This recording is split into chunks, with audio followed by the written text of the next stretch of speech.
ยบความหลงนั้นเป็นความหลับที่ไม่ขยับเปลี่ยนปรับขยับขยายความคิดความเชื่อผู้มีความหลงมากมายจะเปรียบก็คล้ายเป็นแค่ความฝันปล่อยจิตให้ฝันทะยานเหิมไม่รู้ตัวเซ่อใจเมื่ออยู่เพียงอย่างนั้นถ้ายังไม่ตื่นไม่รู้ว่าตัวเองฝันเพราะเหตุฉะนั้นจึงคิดว่าฝันเป็นจริงยินดียินร้ายต่อเหตุการณ์ที่ฝันเวลาคืนวันผ่านหน้าเสียดายยิ่งหลงเสพว่าสุขสนุกกับของไม่จริงไม่ยอมละทิ้งความรักและก็ความหลงความรักความหลงต้นตอกิเลสช่างน่าสมเพชใครมีกิเลสมั่นคงพระธรรมสอนสั่งยับยั้งให้ปรับให้ปลงความรักความหลงลดลงไว้บ้างเถิดนา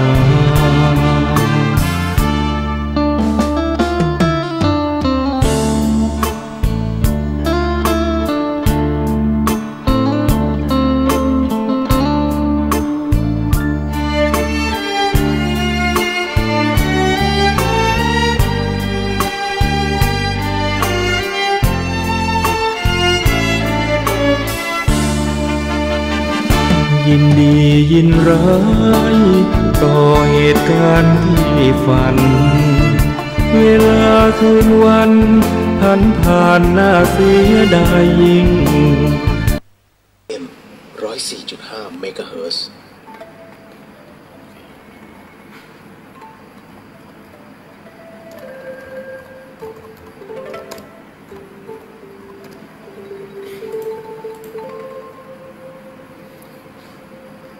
รายการนี้ไม่เหมาะกับเด็กอายุต่ำกว่า 15 ปี และตุ๊กแต๋วที่แฝงตัวมาหากินในพระศาสนา ผู้ปกครองหรือพระผู้ใหญ่ควรพิจารณาในการรับฟัง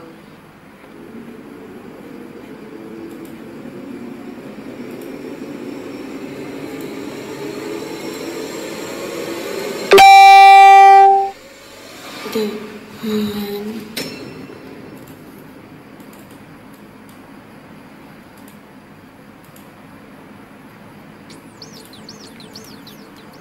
สวัสดีอย่างเป็นทางการฮะคุณผู้ฟัง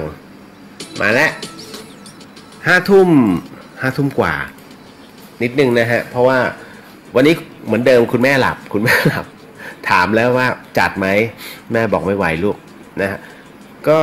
คุณกำลังฟังสถานีวิทยุ FM 104.50 เมกะเฮิรตซ์นะครับสถานีวิทยุเพื่อการศึกษาพระพุทธศาสนาและวัฒนธรรมออกอากาศณวัดฝายหินครับหลังมหาวิทยาลัยเชียงใหม่แล้วก็92 GFM ฮะลูกทุ่งไทยพัทยาก็ต้องบอกก่อนว่าตอนนี้ผมอยู่ที่ชลบุรีอยู่ที่ต้นบุญธรรมสถานครับนะฮะก็เลยวันนี้อาจจะต้องประชาสัมพันธ์นิดนึงอันเนื่องมาจากว่าวันเสาร์แล้วก็วันอาทิตย์ที่10ที่11นะครับของเดือนนี้พฤศจิกายนเกือบจะเป็นอาทิตย์สุดท้ายของการสิ้นสุดนะฮะพิธีกฐินแต่ที่ต้นบุญธรรมสถานเนี่ยผมอยู่ที่ต้นบุญเนาะนะครับก็เรากำลังเตรียมนะงานสำหรับที่จะทำจุลกฐินในรอบปีที่4ฮะนะครับก็ขอเชิญครับใครที่อยู่ที่จังหวัดชลบุรีน้องๆคนไหนนะฮะรวมถึงที่กรุงเทพมหานครไม่ได้ไกลนะฮะตรงตลาดหนองมนนะฮะพอถึงตลาดหนองมนนะที่เขามีข้าวหลามช็อตนะมีข้าวหลามช็อตนะนะฮะที่มีไส้อึ่งอ่ะไม่นะมาถึงตรงแบงก์กสิกรเนี่ยคุณจะเห็นป้ายเลยว่าต้นบุญธรรมสถานก็เลี้ยวเข้ามาแต่ถ้าคุณไปทางมอเตอร์เวย์นั้นเขาปิดนะก็เดือดร้อนเป็นแถว คุณจะต้องเสียไปกลับรถอีกทีนู่นยาวปู้นเลยนะฮะไม่เป็นไรวันนี้ แต่ถ้าสมมุติว่ามาไม่ได้จริงๆก็โมทนาสาธุฮะโมทนาบุญเนื่องมาจากว่าคือบุญเนาะเราไม่จำเป็นจะต้องแบบเต็มที่คือต้องมาถึงที่แค่โมทนาสาธุคุณก็ได้บุญแล้วและที่สำคัญก็คือว่าเราถ่ายทอดสดทางนี้ฮะทาง FM 104.50 MHz ด้วยนะฮะออกอากาศถ่ายทอดสด2วันเลย2วัน1คืนเต็มเรื่องหลอนเป็นสเปเชียลฮะเพราะว่าคืนวันเสาร์เนี่ยช่วงคาบเกี่ยวพิธีจุลกฐินก็จะจัดเรื่องราวเดอะเฮียนเนี่ยด้วยนะเป็นก็คือเป็นอีกหนึ่งช่วงเวลานะครับแห่งสเปเชียลแล้วกันเพราะว่าในวันนี้ผมก็จะมีแจกทั้งของรางวัลด้วยแล้วก็จะมีอะไรอีกหลายๆอย่างอาจารย์บอกว่าให้ผมแจกหม้อหุงข้าว พระอาจารย์วิศวัตรบอกอาจารย์เอางั้นจริงเหรอแจกไปเลยอย่างผมนะฮะตอนนี้มีหม้อเดียวเดี๋ยวรอให้ได้ 2-3 หม้อนะผมแจกทีเดียวนะครับให้กับก็คือคืนกำไรให้กับคุณผู้ฟังที่ฟัง FM 104.50 เมกะเฮิรตซ์เดี๋ยวจะบอกว่าสถานีวิทยุพระพุทธศาสนาเนี่ยไม่เหมือนกับของคลื่นธุรกิจจริงๆอันนี้มันเป็นคลื่นสาธารณะซึ่งไม่หวังผลประโยชน์และกำไรนะฮะเพราะฉะนั้นผู้ที่สนับสนุนเนี่ยที่พี่เดียวเอ่ยชื่อนะครับนั่นคือเป็นเพื่อนๆเนี่ยเขาสนับสนุนในเรื่องของสินค้าเพื่อที่จะมาแจกให้นะฮะก็ถือว่าก็โมทนาสาธุไม่ได้สนับสนุนเงินเพราะว่าเราเป็นสถานีสาธารณะนะฮะก็ต้องทำตามกสทช.ที่เขามีมติแบบงงๆว่าทุกอย่างต้องขึ้นกับเงินบริจาคผมเคยถามไปว่าใครมันจะบริจาคตลอดชีวิตเขาก็นิ่งๆอึ้งๆเพราะก็ตอบไม่ได้เพราะเขารู้อยู่แล้วว่ามันไม่มีใครหรอกจะมาบริจาคให้ตลอดชีวิตแต่ก็ไม่แก้ไขกฎหมายฮะ ผมจะโดนไหมอาจารย์ ก็เป็นปากเป็นเสียงให้กับพระพุทธศาสนานอกจากคลื่นของผมแล้วเนี่ยคือ 104.5 ต้องบอกว่าเป็นคลื่นพระพุทธศาสนาที่ค่อนข้างจะแข็งแรงที่สุดอีกอันนึงก็น่าจะเป็นพวกคลื่นอบต.คลื่นผู้ใหญ่บ้านที่รอวันยุบอยู่ฮะ นะเพราะว่าไม่รู้นะน้องๆหลายคนหรือว่านักธุรกิจหลายท่านเนี่ยก็บอกว่าเฮ้ยคุณเลียวคุณแยกออกมาไหมนะแล้วเดี๋ยวผมสนับสนุนเต็มที่ผมก็เลยบอกว่าไม่เอา ไม่เอาคืออยากจะแยกแหละเพียงแต่ว่าเราเกิดจากตรงนี้ถ้าคุณยอมรับเงื่อนไขเราได้หมายถึงว่าผมก็ต้องเอาสถานีของพระอาจารย์พ่วงไปด้วยไม่ได้หรอกงานพระพุทธศาสนามันสำคัญนะครับเงินสำคัญไหมมันก็สำคัญนะแต่ถ้าคิดว่าคือเราตายเนี่ยแต่ถ้าพุทธศาสนามันหายไปจุดนึงเนี่ยผมก็ยอมไม่ได้อย่างน้อยก็เอาวะกูตายแต่พุทธศาสนายังเจริญต่อไปได้ก็ยอมมันนะครับผมถึงถูกด่าประจำ ก็บอกเรื่องราวงานบุญก่อนนะฮะว่าเสาร์อาทิตย์นี้มีจุลกฐินที่ต้นบุญธรรมสถานจังหวัดชลบุรีครับนะฮะแล้วงานต่อมาก็คือวันที่ 8-9-10 ธันวาคมอิ่มบุญอุ่นกายน้องครั้งที่ 11ก็ขอวิงวอนนะฮะกราบงามๆเลยฮะสำหรับผู้ใหญ่ใจดีหลายๆคนที่พยายามจะส่งสิ่งของมาให้แต่ว่ายังเลือกไม่ได้ว่าจะเอาอะไรให้กับน้องๆดีอันเนื่องมาจากว่าโรงเรียนทั้ง5โรงเรียนนั้นได้ถูกพิษแห่งภัยน้ำป่าเนี่ยสัตว์เข้ามาในช่วงของก่อนที่มันจะเข้าหนาวไงเพราะตอนนี้คุณจะมีความรู้สึกว่าโอ๊ยมันไม่ท่วมแล้วแหละฝนมันไม่ตกก่อนหน้านั้นนะฮะมันแน่นอนอยู่แล้วอย่างเช่นคนนะฮะไฟไหม้บ้านไปเมื่อเดือนที่แล้วคุณคิดว่าวันนี้เขาจะฟื้นตัวทันไหมมันไม่ทันนะครับเพราะฉะนั้นก็คือเราก็เลยต้องเรียกสิ่งของที่เป็นเครื่องจำเป็นให้กับน้องๆไม่ว่าจะเป็นกะปิน้ำปลาผงชูรสนะฮะรสดีหลายคนถามพี่เลี้ยงผงชูรสจำเป็นเหรอจำเป็นนะผงชูรสเนี่ยมันเป็นเขาเรียกว่ามันเป็นสารก่อให้เกิดเส้นเลือดเปราะบางจริงๆถามน้องๆที่เป็นพยาบาลถามน้องๆที่เป็นหมอเลยฮะแต่มันมีประโยชน์มากตรงที่ว่า1ปรุงรสได้2อีผงชูรสเนี่ยเขาใช้ห้ามเลือดเชื่อไหมในลองถามพวกทหารไทยใหญ่ใครที่มีน้องๆที่เป็นชาวไทยใหญ่ลองถามว่าเวลาพวกทหารไทยใหญ่ออกรบเนี่ยเขาพกอะไรเขาไม่มีสำลีนะเขามีผงชูรสฮะคุณผู้ฟังเขาใช้ผงชูรสในการเวลาโดนยิงแล้วเลือดไหลเนี่ยใช้ผงชูรสอัดลงไปแล้วก็พันมันซับเลือดให้เรื่องจริงแล้วพอเลือดแห้งเนี่ยเอาผงชูรสมันเป็นก้อนเลยแล้วเอาทิ้งนี่เฮ้ยผมเพิ่งรู้นะ มันมีประโยชน์ตรงนี้แต่จริงๆแล้วผู้ที่อยู่ในป่าเนี่ยนะครับหรือว่าเด็กๆเนี่ยเขาก็ใช้ปรุงรสเนี่ยใส่น้ำเปล่าลงไปนิดนึงมันก็มีรสชาติแล้วนะฮะนิดนึงแค่นั้นแหละเขาก็มีกินอย่างน้อยก็มีน้ำซุปได้ซดแหละนะฮะอันนี้ถึงได้บอกว่าเฮ้ยมันมีเรื่องราวทั้งหมดที่ผมเรียกบริจาคเนี่ยมันมีเรื่องราวหมดสบู่อย่างงี้ฮะโดยเฉพาะอย่างยิ่งพวกผงซักฟอกคุณผู้ฟังผงซักฟอกที่เรานำไปให้แค่1 ซองผมจะบอกว่าหลายท่านน้องๆหลายคนที่เป็นแฟนผมใน Facebook เนี่ยก็เป็นน้องๆที่มาจากดอยเหมือนกันไม่ว่าจะเป็นแม่เสลียงหรือว่าอมก๋อยหรือว่าจะเป็นที่แม่แจ่มหรือที่ไหนก็แล้วแต่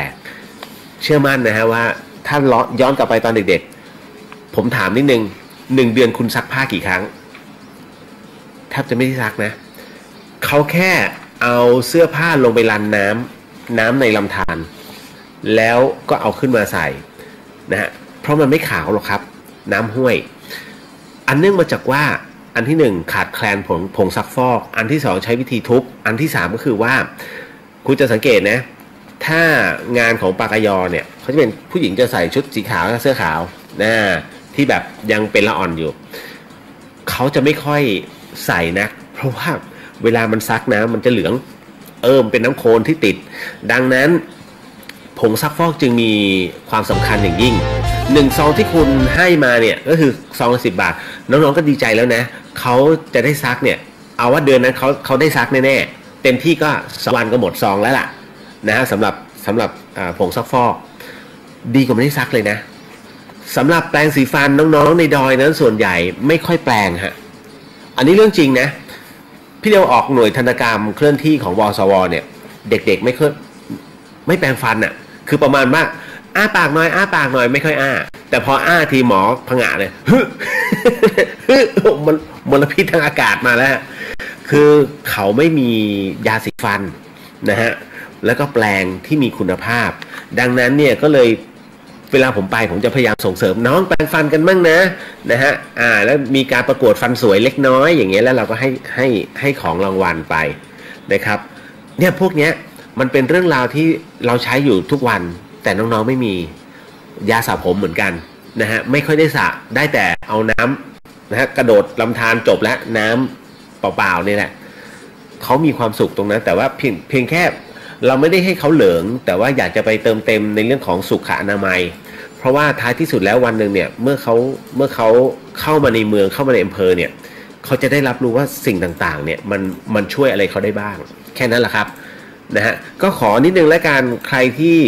นะฮะอยากจะร่วมบริจาคผู้ใหญ่ใจดีทั้งหลายแล้วก็น้องๆคนไหนที่บริจาคเป็นปัจจัยเนี่ยขอพระคุณมากๆฮะนะครับผมก็จะประกาศรายชื่อนะฮะสำหรับผู้ที่นำเอาปัจจัยตรงนั้นมาซึ่งวันที่ 25-26 ผมมีทริปต่างหากที่ดอยเต่าด้วยนะครับก็จะขออนุญาตเอาของบางส่วนที่น้องมาบริจาคเนี่ยแบ่งปันให้กับเพื่อนๆด้วยนะครับก็คือจะมี2 โรงเรียนที่ดอยเต่าแล้วก็อีก5 หมู่บ้านอย่างเสื้อผ้าที่เยอะเกินไปแล้วตอนนี้นะครับผมก็จะเอามาเจียดให้ที่ดอยเต่านะครับก็เขามีด้วยกัน5 หมู่บ้านค่อนข้างจะขาดแคลนพอสมควรผมขอเป็นตัวแทนและกันอย่างน้อยคุณก็ได้บุญด้วยนะจ๊ะอันนี้พี่เดียวกระจายบุญทั่วถึงนะฮะก็บอกไปครับส่งมาได้ที่ธรรมสถานมหาวิทยาลัยเชียงใหม่นะครับธรรมสถานนะฮะมหาวิทยาลัยเชียงใหม่นะครับจุ๊บแจงสวัสดีจ้าพี่เมย์อยู่นี่ข้างๆพี่เดียวเนี่ยนั่นแหละต้นบุญชลบุรีมานะแจงนะฮะบอกมองด้วยมาด้วยนะฮะขออนุญาตทักทายก่อนน้องๆนะครับโอ้โหวันนี้เขาเยอะเวอร์ เยอะเวอร์โสทุกวันโน้ตสวัสดีฮะกี้โอเคสวัสดีจ้านะครับแองจี้รอฟังค่ะเดี๋ยววันนี้มีเรื่องของอะไรประสบการณ์เฟรชชี่ในมหาวิทยาลัยติดทะเลถ้าติดทะเลมีไม่กี่มอนะมีมอบูเนี่ยที่ชลบุรีเนี่ยมีมอบุรพามีราชภัฏตราดมีอะไรล่ะสงขลานครินทร์สงขลาเขาไม่ติดนะไม่ติดทะเลมีมอบูเนี่ยใกล้เคียงสุดแล้วก็ศิลปากรเพชรบุรี อันนี้อยู่หัวหินก็ใกล้ๆทะเลนะฮะไม่รู้เหมือนกันมอไหนเดี๋ยวค่อยว่ากันนะวันนี้ยังคงมีเรื่องราวหลอนๆแบบนึงนะครับแล้วก็ยังมีโอ้โหคือเรื่องของโรงพยาบาลก็ยังมีอยู่เรื่อยๆนะจ๊ะนะครับวันนี้ก็ค่อยๆเล่ากันไป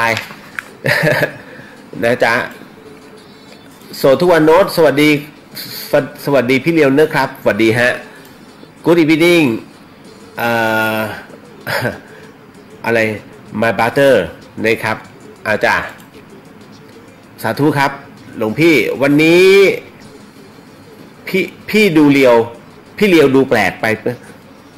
ท่านพิมพ์ผิดใช่ไหมฮะหรือหลวงพี่ก๊อปมา วันนี้พี่ดูเลียวแปลกครับ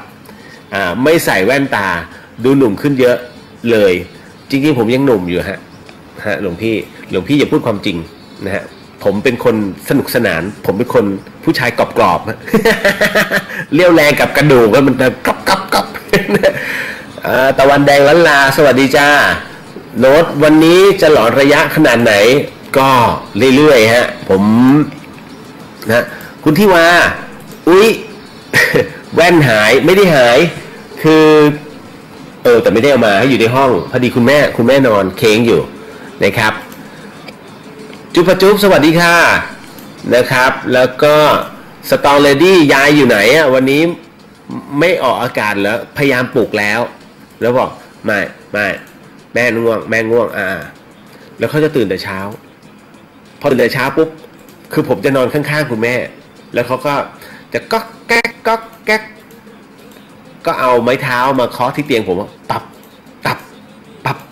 แล้วก็ต้องตื่นน่ะคือคำเดียวที่แม่พูดมาประโยคเดียวที่แม่เขาจะพูดก็คือแม่เข้าห้องน้ำได้หรือยังเข้าเลยคุณแม่เข้าเลยแค่นี้แล้วเขาปลุกผมโอ้ตายแล้วกูง่วงก็ง่วงแล้วผมเป็นคนที่ตื่นแล้วหลับยากไงก็ต้องพอเขาเข้าห้องน้ำเสร็จปุ๊บ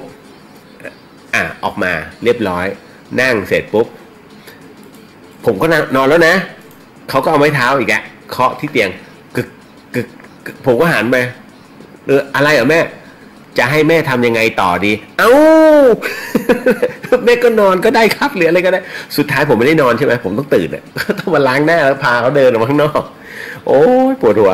นะฮะนี่แหละหลายคนบอกว่าคุณแม่ผมน่ารักก็เลยถามว่าใครอยากจะให้คุณแม่ผมไปอยู่ด้วยสักคืนไหม ช่วยผมดูแลสักคืนหน่อย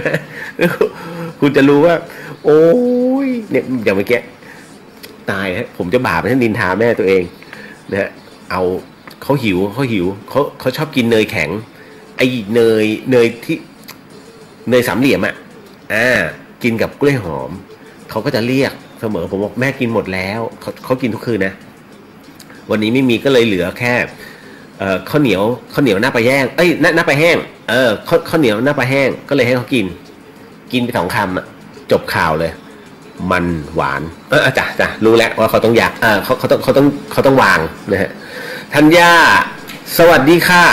พี่เลียววันนี้คุณแม่ไม่มาเหรอหลับแม่หลับตะวันแรงรอฟังอยู่นะครับพี่เลียวเดี๋ยวจัดไปนะไม่ต้องห่วงนะฮะมาทั้งทีมันหลอนอยู่แล้วนะฮะค่ะอันนี้อ่านว่าอะไรเนี่ยอะไรอ่านว่าคานใช่ไหมคอนก่อนก่อนครับผมอันนั้นคุณแม่หลับแล้วเหรอครับพี่เลียวคุณแม่หลับแล้วนะฮะตื่นมานิดนึงตื่นมาบอกว่าแม่ไม่จัดแล้วเขาก็หลับต่อ เขาเป็นไงผมก็เลยต้องย้ายที่เมื่อกี้อยู่ตรงเตียงแล้วนะแหมเราก็เลยทดลองมุมแล้วตายถ้าเจอตรงนี้คุณแม่อายแน่ๆเลยนะฮะอันนั้นสวัสดีครับพี่เลียวสวัสดีครับผมนะฮะจิคากุสวัสดีครับพี่เลียวสวัสดีจ้ะนะฮะยังคงมีเรื่องราวหลอนเหมือนเดิมข่าวก็มีนะฮะเราเน้นหลอนเราไม่เน้นข่าวไงรายการเราน้องแอนสวัสดีครับพี่เลียวสวัสดีครับต้าเกลือใช่ไหมครับพี่เลียวบ้าแล้วอันนี้ นะฮะก็มันเป็นปกติก็แม่เขาจะเลี้ยงไงอาหารทะเลเลี้ยงเกลือนะฮะผมก็เสียไม่ได้ไงเอาซะหน่อย นะเอ๊ะเกิดอะไรขึ้นกับคอมอ่ะมันไม่ไปอ่ะนะฮะ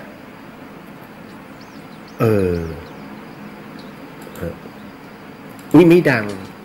ไม่ใช่คอมมันมีปัญหาไม่เป็นไรฮะเดี๋ยวนะตึ๊ดโน้ตบอกว่าใช่ครับเขาใช้ผงชูรสทำแผลจริงครับจากทหารเก่า อันนั้นบอกว่าดีเจคุณแม่ถ้าจะหลับแล้วใช่ไหมครับหลับแล้วจ้านะฮะโน้ตบอกว่าดีเจคุณแม่แข็งแรงอันนี้กี้บอกว่างั้นเดี๋ยวจะเน้นซื้อยาสีฟันแฟบสบู่แปรงฟันแปรงสีฟันขนมผงชูรสแล้วก็อื่นๆอีกมากมายรวมยอดก็ได้เยอะและตอนนี้เจอกันออฟโหลด 8-9-10 ธันวาคมนี้นะฮะต้องเอามาก่อนนะจ๊ะต้องส่งมาก่อนฮะไม่งั้นส่งมาก่อนฮะไม่งั้นส่งมาก่อนฮะไม่งั้นส่งมาก่อนฮะไม่งั้นส่งมาก่อนสวัสดีฮะพี่เลียวสวัสดีครับผมตั้งชื่อซะน่ากลัวมากเลยอยู่คนเดียวไม่ถึงตายดีกว่าเป็นควายในร่างคนชัชวานบอกว่าผีมากี่โมงครับมันมาทุกเวลาที่อยากจะมานะครับแองจี้อยากฟังเกี่ยวกับผีในโรงแรมค่ะเพราะไปเที่ยวบ่อยมากแองจี้เจอทีนึงอ่ะรับรองว่าจะไม่อยากพักแต่โรงแรมที่จะเจอจริงส่วนใหญ่มักจะเป็นโรงแรมเซลล์ฮะคุณผู้ฟังนะฮะก็บ่อยๆนะฮะผมจะไปกับเนี่ยพี่เมย์นั่งอยู่ข้างๆเนี่ยฮะเขาก็เวลาเมื่อก่อนเนี้ยสมัยก่อนเนี่ยเวลาไปคอนเสิร์ตลูกทุ่งเนี่ยก็จะไปพักเรื่อยๆไอ้ที่หลอนๆสุดเนี่ยพะเยาเนี่ยน่าจะยังอยู่ตอนนี้ก็ยังอยู่โรงแรมน่ากลัวคุณศิริรัตน์สวัสดีครับพี่เลี้ยวสวัสดีฮะนะครับสตอรี่หลอนไปขำไปมากกว่าโสดโน้ตบอกว่าเดี๋ยวจะรับคุณแม่พี่เรียวไปอยู่ด้วยสนุกดีครับตลกดี ต้าบอกว่าไม่หมายถึงของบริจาคครับปีนี้ต้องการเกลือไหม ต้องการเกลือครับนะเอามาเพราะว่าเอาไว้หมักผักกาดได้ทำเป็นผักกาดดองนะฮะพงธนาสวัสดีครับพี่เลียวสวัสดีครับผมนะจ๊ะเอาเลยครับมาเข้าสู่เรื่องราวข่าวคราวประจำวันก่อนดีกว่านี่เลยจริงๆนะไอเรื่องราวข่าวคราววันนี้ที่ผมอ่านแล้วยังข้องใจอยู่เนี่ยนะมันก็นิดนึงแล้วกันทำนิดนึงฮะ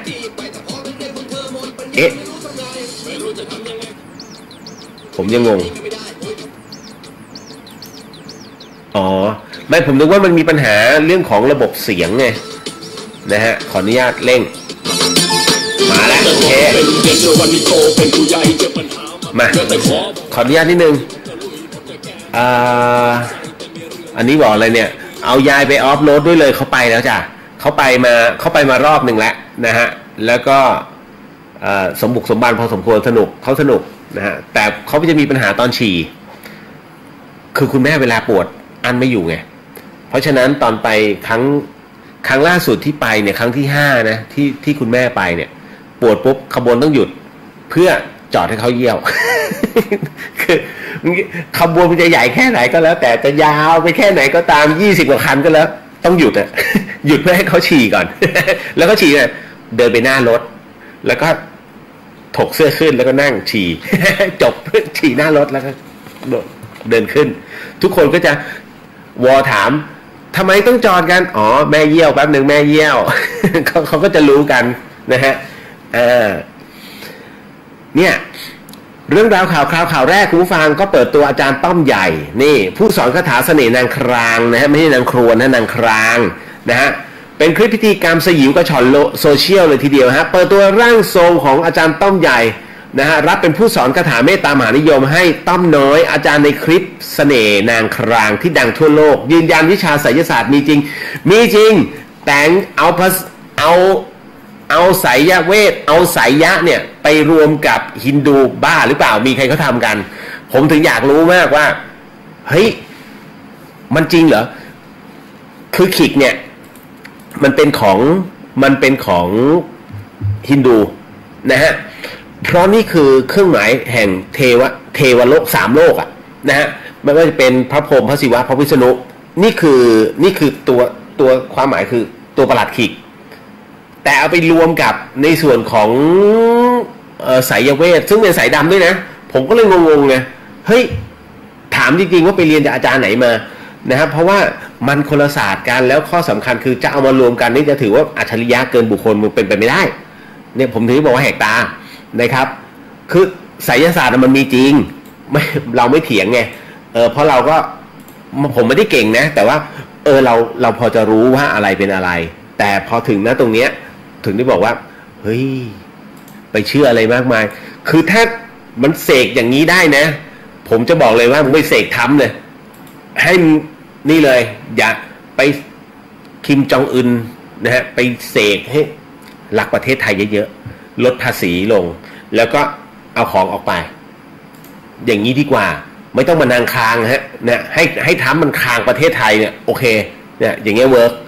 นะถึงจะเชื่อได้นะจ๊ะจากกรณีคลิปดังสนั่นโซเชียลเป็นภาพหญิงร้องครวญครางนะฮะก็คือหน้าม้านั่นแหละ โดยมีชายนำประหลัดขิกไปวางเอาไว้ตรงอวัยวะเพศของผู้หญิงจากนั้นก็โรยด้วยสายสิญจน์คือสายสิญจน์เนี่ยแหมเดี๋ยวค่อยว่ากันผมมีตัวอย่างอยู่ใกล้ๆเดี๋ยวไปถือมาและมีชายหนุ่มคล้ายร่างทรงทำการบริกรรมคาถาท่ามกลางเสียงกระดิ่งนะฮะแต่ที่ตกใจก็เป็นอาการของหญิงเหมือนกับต้องมนต์สะกดด้วยอาการมือทั้งสองข้างนั้นเกร็งนะฮะจากนั้นก็นอนหงายส่งเสียงร้องครวญครางเหมือนกับมีการร่วมเพศเมื่อคลิปแพร่หลายทำให้ชาวเน็ตพากันตามหาตัวชายหนุ่มที่นั่งบริกรรมคาถาแล้วก็มีการแกะรอยตามหาที่มาของคลิปดังกล่าวจาก Facebook ที่ชื่อว่า AJ อ่านว่าอะไรเนี่ยทอมน้อยนะฮะก็คือต้อมน้อยนะฮะก็คือ AJ คืออาจารย์นั่นแหละต้อมน้อยหรืออาจารย์ต้อมน้อยซึ่งเป็นชาวบ้านคำไผ่ตำบลหนองกุงนะอำเภอเมืองจังหวัดกาฬสินธุ์โดยมีการติดตามหาตัวถึงบ้านเลยนะฮะคุณผู้ฟังนะไปถามข้อเท็จจริงไอ้เรื่องที่ปล่อยคลิปหลุดออกมาแต่ยังไม่พบตัวฮะล่าสุดนี้ผู้สื่อข่าวประจำกาฬสินธุ์เนี่ยยังออกตามหาตัวอาจารย์ต้อมน้อยอยู่โดยสอบถามจากญาติพี่น้องแล้วก็เพื่อนบ้านแต่ทุกคนยืนยันว่าต้อมน้อยนั้นยังไม่กลับจากต่างประเทศนะฮะทางนี้ผู้สื่อข่าวก็ได้เดินทางไปหาอาจารย์ต้อมใหญ่ซึ่งก็คือนายธนพลอายุ44ปีเป็นอาจารย์ของต้อมน้อยที่สำนักวังนาคาแน่คำว่านาคาก็คือนาคเอกอุไม่ได้เรื่องของเสน่ห์นาคเอกอุอายุ44ปีเป็นอาจารย์ของต้อมน้อยที่สำนักวังนาคานะฮะแน่เดี๋ยวค่อยว่ากันคำว่านาคาก็คือนาคต้อมใหญ่บอกว่านาคการที่มีคลิปเอกอุไม่ได้เรื่องของเสน่ห์นาคเอกอุอายุ44ปีเป็นอาจารย์ของต้อมน้อยที่สำนักวังนาคานะฮะแน่เดี๋ยวค่อยว่าน้อยซึ่งเป็นสิทธิ์ของตัวเองนั้นที่ไปหาอาจารย์ตกใจทั้งนี้จากภาพเคลื่อนไหวเนี่ยแสดงให้เห็นกริยาอาการของหญิงสาวที่นอนหงายส่งเสียงร้องครวญครางมือเท้าเกร็งขณะที่เข้าพิธีนั้นโดยส่วนตัวนั้นยืนยันว่าไม่ได้เกิดจากอิทธิฤทธิ์ของเวทมนต์คาถาเริ่มเฉลยอย่างที่บอกครับหรืออิทธิฤทธิ์ของมนต์เสน่ห์นางครางแต่อย่างใดแต่อาจจะเกิดจากจริตและอุปทานของหญิงสาวคนนั้นเองเสน่ห์นางครางบางทีเรียกเสน่ห์นางครวนซึ่งหนึ่งในไสยเวทด้านเมตตามหานิยมส่วนมากเนี่ยผู้หญิงเนี่ยชอบสักความดึงดูดใจจากเพศตรงข้ามนะฮะและทำมาค้าขายคล่องหรือที่สารเรียกกันว่าสักอีเป๋อคืออีเป๋อเนี่ยหรือว่าอีเป๋องั่งแล้วก็อะไรอันเนี้ยมันจะเป็นอีกหนึ่งรูปแบบนะครับแล้วก็ซึ่งวิชามีการถ่ายทอดมาจากบุรพาจารย์จากรุ่นสู่รุ่นส่วนตนนั้นรับการถ่ายทอดมาจากอาจารย์หลายท่านก่อนที่การถ่ายทอดให้กับอาจารย์ต้อมก่อนที่จะถ่ายทอดให้กับอาจารย์ต้อมน้อยอีกทีหนึ่งพออาจารย์ต้อมน้อยมีวิชาแก่กล้าใช้คำว่าวิชาแก่กล้าด้วยนะครับก็ต้องออกรบสินะไม่ใช่เดี๋ยวไม่ใช่เมื่อมีวิชาแก่กล้าผมไปพูดถึงขุนแผนซะแล้วนะจึงแยกออกไปตั้งสำนักอีกสำนักหนึ่งซึ่งมีลูกศิษย์ลูกหาทั้งประเทศและก็ต่างประเทศจำนวนมากและมักจะเดินทางไปประกอบพิธีให้กับลูกศิษย์ที่ต่างประเทศเช่นจีนสิงคโปร์ประจำนะเป็นประจำโดยลูกศิษย์ส่วนใหญ่นั้นเป็นชายนะชายหนุ่มหญิงสาวผู้ประกอบวิชาชีพสายบันเทิงโฆษณาผู้ประกอบการร้านค้านะถึงรอบปีในวันที่21ตุลาคมของทุกปีเนี่ยซึ่งเป็นวันครบรอบครูใหญ่ ถึงจะกลับมาพร้อมหน้าพร้อมตากันปัจจุบันในพื้นที่กาฬสินธุ์นั้นมีถึง6สำนักขณะที่มีลูกศิษย์หลายร้อยคนอาจารย์ต้อมใหญ่กล่าวทั้งนี้จากความดังของคลิปนางครางในโลกโซเชียลพบว่ามีหลายสำนักข่าวพยายามติดต่อสอบถามเพื่อหาอาจารย์ต้อมน้อยเจ้าของคลิปนะครับก็ตรงนี้ก็ยังไม่สามารถติดต่อได้อย่างที่ผมบอกนะครับคือไม่มีประหลัดขีกด้วยไม่งั้นก็จะเอามาโชว์นะครับคืออันเนี้ยมันเป็นเรื่องของเรียกว่ามหาเสน่ห์แต่ในขณะเดียวกันเนี่ยในเรื่องของการทำอย่างเงี้ยให้เกิดความหลงไหลอันที่หนึ่งผู้หญิงสักเนี่ยถ้าผู้หญิงสักในปัจจุบันถ้าเป็นแทททูไม่เกี่ยวเลยนะอันนี้แทททูเนี่ยแฟชั่นมันไม่ได้เกี่ยวกับในเรื่องของไสยเวทนะครับแต่ถ้าสักอีเป๋อคุณรู้ไหมอีเป๋อเนี่ยมันเป็นตัวแทนของถามว่ามีเสน่ห์จริงเปล่าผมว่าเฉยๆนะฮะมันมีบางคนไปเอาเขาเรียกไปสัมปทานผ้าปูที่นอนที่โรงแรมม่านรูดอ่ะคุณแล้วเอาไอ้ผ้าปูที่นอนนั้นเนี่ยที่เขาคุณก็รู้ใช่ไหมโรงแรมม่านรูดมันเป็นยังไงแล้วจากนั้นก็เอามาลงตัวพิมพ์แล้วก็ทำเป็นยันอีเป๋อแล้วก็ขายให้คนกราบไหว้ผ้าปูที่นอนเนี่ยที่เดี๋ยวมันเข้าออกตามเวลานะฮะเพราะฉะนั้นเนี่ยไม่รู้อะไรเป็นอะไรนะครับมันกลายเป็นเรื่องของ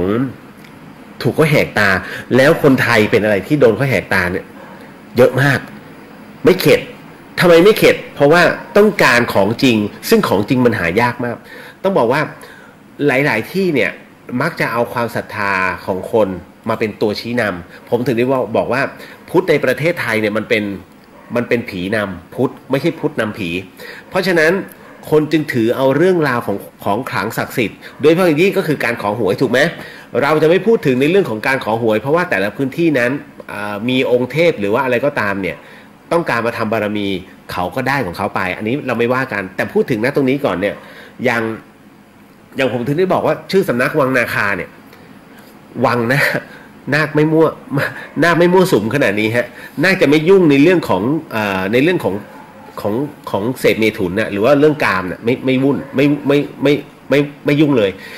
น่าจะมายุ่งในเรื่องของโภคทรัพย์หรือว่าทรัพย์สินเพิ่มพูนทรัพย์ให้กับผู้ที่นับถือนั่นคือวงของหน้าเขาคุณจะสังเกตได้ว่ามหาเศรษฐีสัดส่วนใหญ่เลย80% ของเศรษฐีเมืองไทยเป็นสายนาคคุณจะสังเกตได้ง่ายๆเรื่องของการแต่งตัวเรื่องของการวางตัวและจริตกิริยาท่าทางบ่งบอกว่าเนี่ยคือตระกูลนาคเป็นวงนาคเลยนะฮะเพราะฉะนั้นเนี่ยอีเป๋อไม่จัดอยู่ในวงนาคนะเพราะฉะนั้นอีเป๋อหรือว่างั่งขออภัยอีเป๋อกับงั่งเนี่ยจัดอยู่ในประเภทอวิชชาหรือว่าประเภทของขลังที่อยู่ล่างถามว่าดีไหมถ้ามีเปิดตอบไม่ได้เพราะว่าบางที่เอาไตโหงมาใช้นะครับเพราะฉะนั้นผมถึงได้บอกว่าเฮ้ยเรื่องบางเรื่องตอบลำบากครับคุณผู้ฟังอันนี้บอกไว้ก่อนนะโอ้นี่แค่ข่าวเดียวแล้วคุณล่อไปครึ่งชั่วโมงนะฮะเพราะว่ามันเป็นเรื่องที่ต้องทำความเข้าใจให้คนไทยกระจ่างนิดนึงผมไม่ได้เก่งนะเพียงแต่ว่าเรา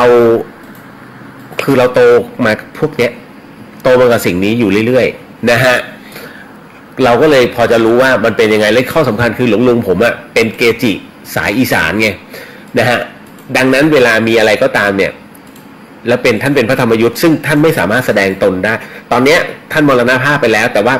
สิ่งเก่าๆที่มันผ่านตาเนี่ยเรารับรู้ท่านเคยสอนเอาไว้ว่าไอ้นี่นะเป็นอย่างนี้ไอ้นี่เป็นแบบนี้นะน้องเบสสวัสดีครับพี่เดียสวัสดีฮะลุงกุ้งสวัสดีครับคุณสุรินทร์นะฮะต้องการครับคืออะไรฮะต้องการ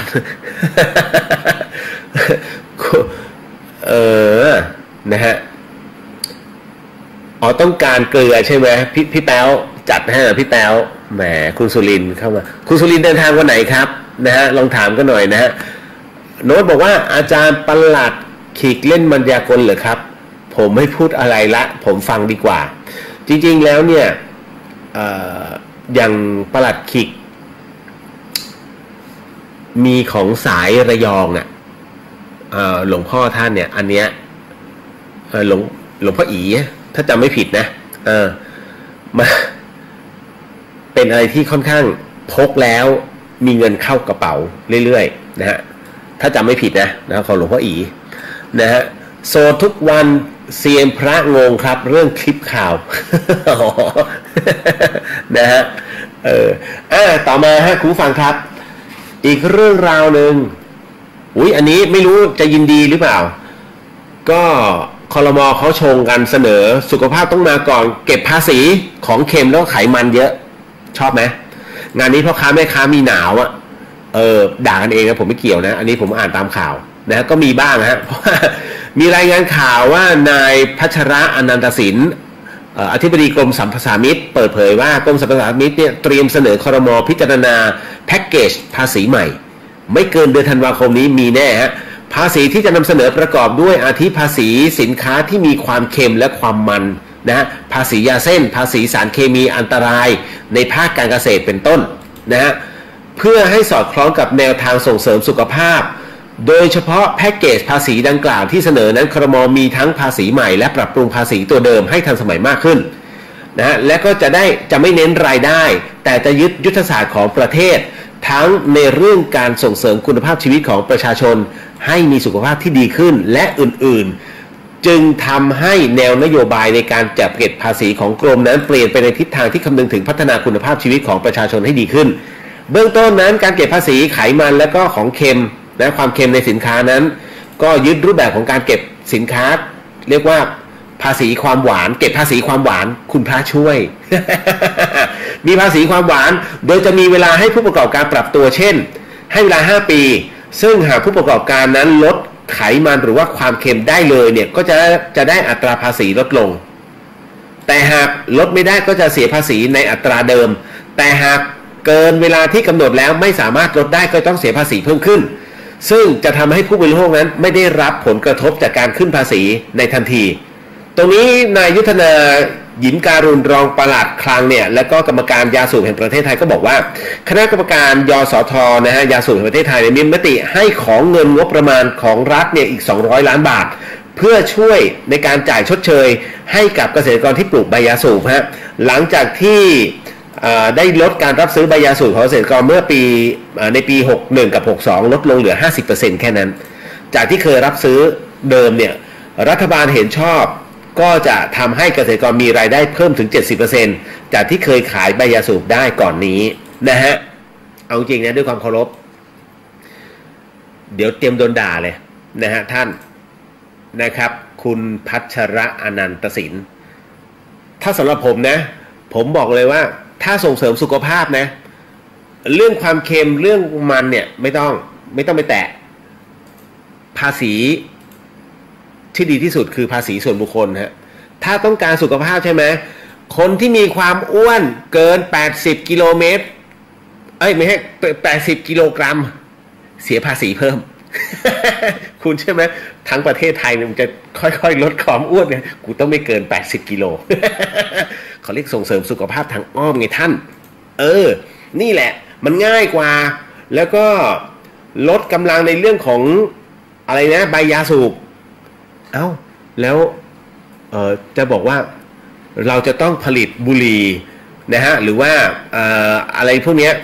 เพื่อจำหน่ายต่างประเทศให้ได้มากๆแต่ลดกำลังการซื้อ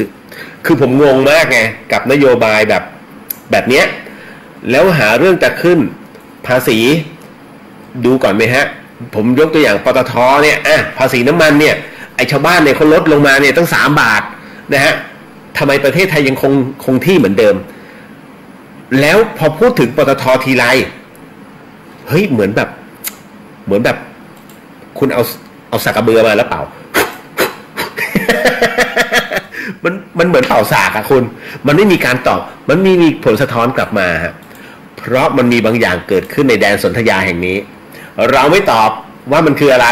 ไปหาคำตอบกันเองเพราะหลายครั้งหลายคราทุกรัฐบาลเดี๋ยวผมจะไปจัดการของปตทเรื่องน้ำมันเห็นไหม ท้ายที่สุดเงียบหมดนะฮะมันต้องมีบางอย่างเกิดขึ้นในนั้น ตอบไม่ได้แต่อันเนี้ยผมนำเสนอ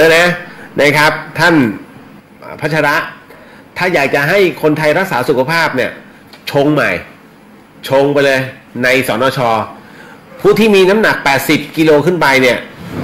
เก็บภาษีเพิ่มเท่านี้แต่ถ้า100กิโลขึ้นไปเก็บภาษีเพิ่มเท่านี้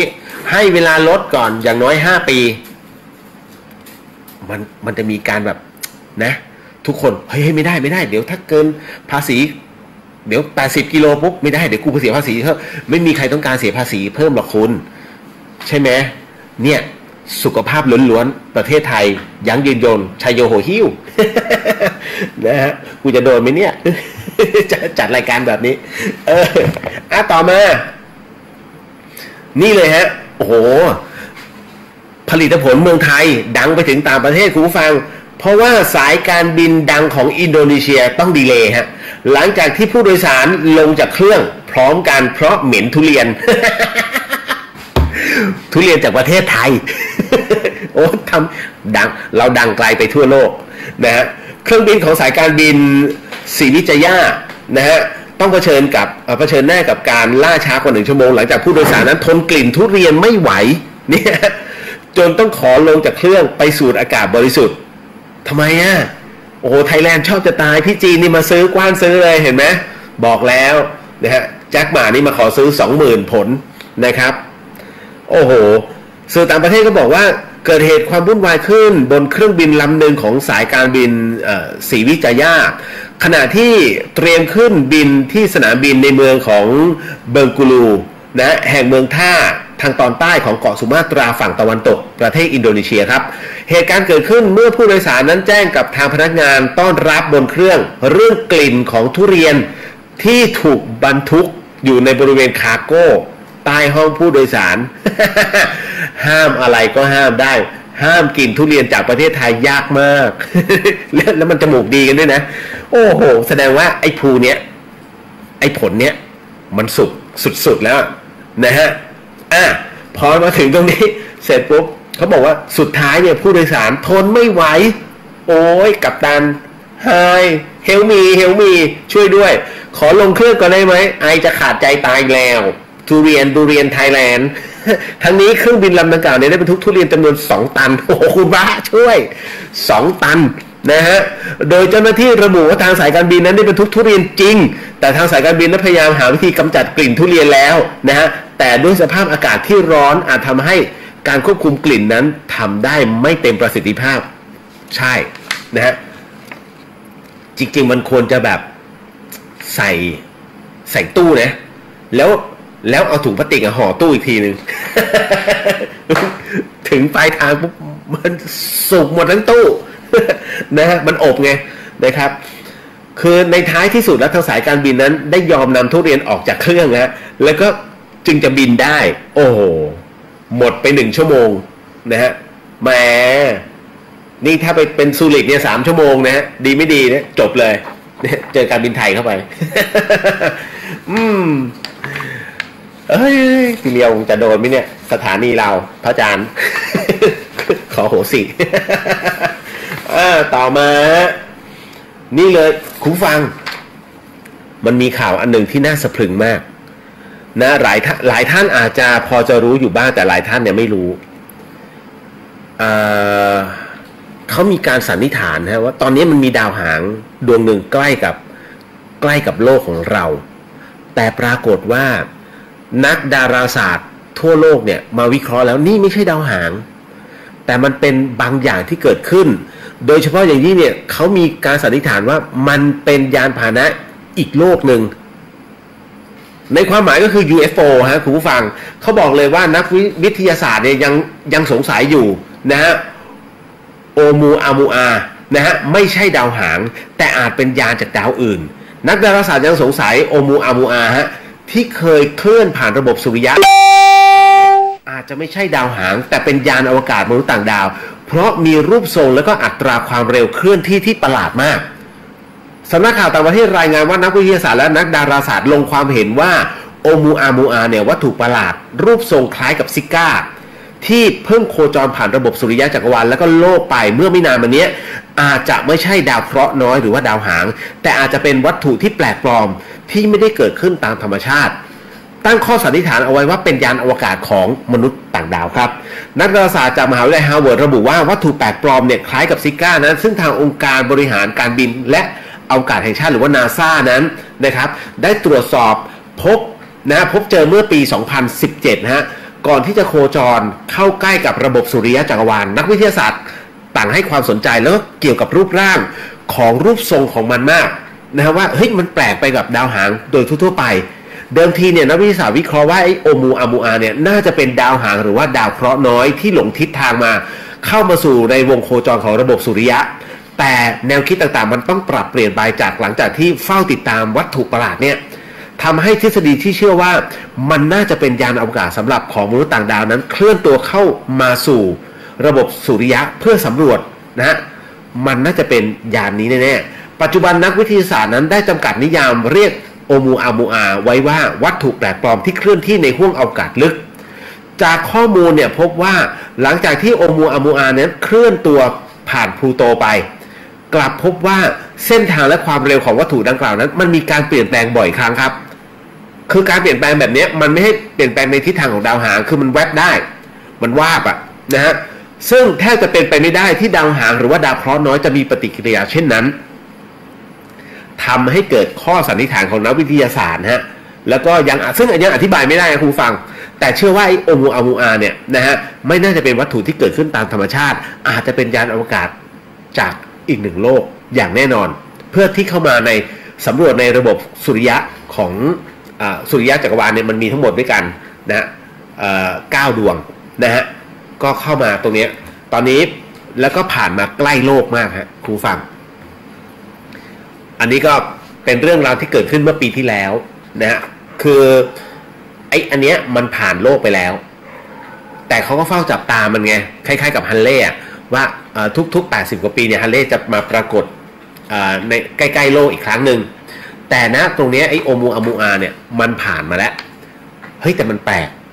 นะฮะพอมันผ่านไปเนี่ยแล้วมันวาบได้ซึ่งดาวหางปกติทำไม่ได้ไงฮะเริ่มจะเป็นความจริงฮะในสิ่งที่หลายคนบอกว่าดร.เทพนมเมืองแมนบ้าแน่ๆเพราะว่าอาจารย์เทพนมเนี่ยศึกษาในเรื่องของ UFO นะฮะบอกว่านั่งสมาธิแล้วสามารถสื่อสารติดต่อ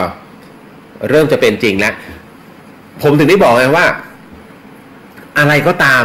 ที่มันเหนือความคาดหมายและพูดออกไปเนี่ยมันยังพิสูจน์ไม่ได้เนี่ยคนจะบอกว่าเพ้อเจ้องมงายอันนี้เป็นเรื่องราวที่มันเกิดขึ้นแล้วคุณไม่สามารถปฏิเสธเหมือนกับเรื่องวิญญาณน่ะงมงายไอ้นู่นไอ้นี่ไอ้นั่นณวันนี้โอมูอามูอาเนี่ยที่มันเคลื่อนใกล้โลกขึ้นมาแล้วมันไม่ใช่เป็นดาวหางในบทวิเคราะห์ของนักดาราศาสตร์แล้วก็นักวิทยาศาสตร์ทั่วโลกนะฮะเพราะฉะนั้นนะตรงนี้ความเป็นไปได้ในเรื่องของอีกหนึ่งระบบสุริยะที่มันอยู่นอกเหนือกับเราเนี่ยมันเริ่มปรากฏขึ้นพอถึงนะตรงนี้กับสิ่งที่อาจารย์ดร.เทพนมเมืองแมนนะนักวิทยาศาสตร์ซึ่งวิเคราะห์ในเรื่องศึกษาในเรื่องของ UFO ไว้มาเป็นเวลาช้านานเนี่ยทฤษฎีท่านอาจจะไม่ถูกแต่เรื่องการตั้งข้อสมมุติฐานของอาจารย์เนี่ยเริ่มจะเป็นจริงฮะเพราะฉะนั้นถึงได้บอกว่าอย่าเพิ่งด่วนสรุปอะไรบางอย่างที่มันยังมาไม่ถึงมันเหมือนกับโลกแห่งวิญญาณซึ่งหลายคนบอกว่าผีนะหรือว่าเรื่องของชีวิตหลังความตายไม่มีจริงอย่าเพิ่งสรุปนะฮะเพราะพระพุทธศาสนาเนี่ยนะฮะพระพุทธเจ้าเนี่ยค้นพบอะไรมากมายมาก่อนเรามากครับซึ่งวิชาพุทธศาสนาเนี่ยถ้าแตกแขนงย่อยไปเนี่ยมันทั้งหมดทั้งมวลนะไม่ว่าจะเป็นหลักรัฐศาสตร์เศรษฐศาสตร์นิติศาสตร์แพทย์นะฮะรวมไปถึงศิลปะทั้งหมดทั้งมวลเนี่ยอยู่ในพระพุทธศาสนาเป็นที่เรียบร้อยนะครับอันนี้ก็เลยต้องบอกไว้ก่อนยังมีต่อเดี๋ยวแป๊บนึงแล้วกันเดี๋ยวขออนุญาตดูนะฮะเดี๋ยวมีเรื่องราวหลอนๆด้วยเช่นกันนะไม่ต้องห่วงมีแน่ๆนะครับขออนุญาตอ่านน้องๆก่อนนะโน้ตบอกว่าผมก็เกินครับน้ำหนักเกิน80ครับเนี่ย ถ้าออกกฎหมายมานะประเทศไทยตอนนี้สนับสนุนให้คนไทยรักษาสุขภาพใครน้ำหนักเกิน80ก็เสียภาษีเพิ่มไปอีกเท่าไหร่ว่าไป 2% มันไม่มีใครอยากเสียหรอกกูต้องรีบลดอ่ะโดยรัฐบาลให้เวลาทั้งหมด5ปีด้วยกันรับรองคุณเอ๋ยรับรองหุ่นเฟี้ยว นะครับคุณนายนาบอกเจอตอใหญ่ปตท.นะฮะโน้ตบอกว่าสงสัยฝรั่งกลัวกินทุเรียนกลิ่นทุเรียนนะฮะถ้าเอาปลาขึ้นเครื่องเราไม่ได้อะไรที่เป็นกลิ่นเนี่ยห้ามหมดฮะคุณนัตยาว่าถ้าเอาปลาขึ้นเครื่องบินพนักงานจะแจ้งว่าสัตว์เลี้ยงท่านตายแล้วค่ะ ใช่เคยมีนะฮะนะฮะสงสัยเอเลี่ยนคงมานะฮะมันไม่ขนาดนั้นคุณนายนาบอกว่ามนุษย์ต่างดาวอยู่มิติที่6หรือเปล่ามิติที่4มิติที่5มิติที่6ผมว่าไม่น่าจะถึงตรงนั้นนะครับนะโสดอยู่ทุกวันอยากให้ยานมนุษย์ต่างดาวบินลงเมืองไทยสักหน่อยครับสนุกแน่ครับโอ้ยไม่ต้องบินมาหรอกประเทศไทยตอนนี้มนุษย์ต่างดาวเยอะ ความคิดเยอะ อะไรก็ไม่รู้นะฮะผมคนหนึ่งที่คิดแปลกๆกันชาวบ้านน่าจะเป็นมนุษย์ต่างดาว คุณนายนาบอกว่ามาแล้วที่เขากะลาคุณนรินทร์บอกว่าสวัสดีครับไม่ได้ฟังรายการพี่มาเป็นเวลา4 ปีแล้วครับตายแล้วไปอยู่ไหนมานะฮะ เมื่อก่อนผมอยู่ที่เชียงใหม่แต่ตอนนี้ผมอยู่ที่ขอนแก่นครับแสดงว่าฟังอยู่นะฮะคุณนัชพงศ์สวัสดีครับพี่ดีเจเลียสวัสดีครับนรินทร์บอกว่าตอนนี้อากาศที่เชียงใหม่เป็นไงบ้างพี่อยู่ชลบุรีฮะนรินทร์ ผมฟังพี่ทีไรผมทำให้ผมรู้สึกคิดถึงเชียงใหม่มากครับผมขอฟังเพลงตอนที่ผมส่งให้พี่หน่อยชื่อเพลงคำปาฏิหาริย์นะฮะของแบรนด์ for you แม้ชื่อเพลงรอคำปาฏิหาริย์พี่จัดนอกสถานที่ฮะนรินทร์ฮะเพราะว่ามาชลบุรีมางานจุลกฐินนะจ๊ะนะฮะและอย่างพี่อ่ะไม่ได้เปิดเพลงนานแล้วนะครับเบื่อลิขสิทธิ์น่ารำคาญนะฮะ ก็มันก็เป็นสิทธิ์ของเขานะอันนี้อันหนึ่งโอ้ยครูฟังเป็นข่าวสุดท้ายแล้วกันแล้วเดี๋ยวไปเข้าเรื่องราวหลอนๆเพราะว่ามันมีอันหนึ่งอ่ะเนี่ยเขาบอกว่านาทีอำมหิตชายสาดน้ำกรดใส่หมาโลกโซเชียลถามจิตใจทำด้วยอะไรจิตใจก็ทำด้วยหมาใจหมา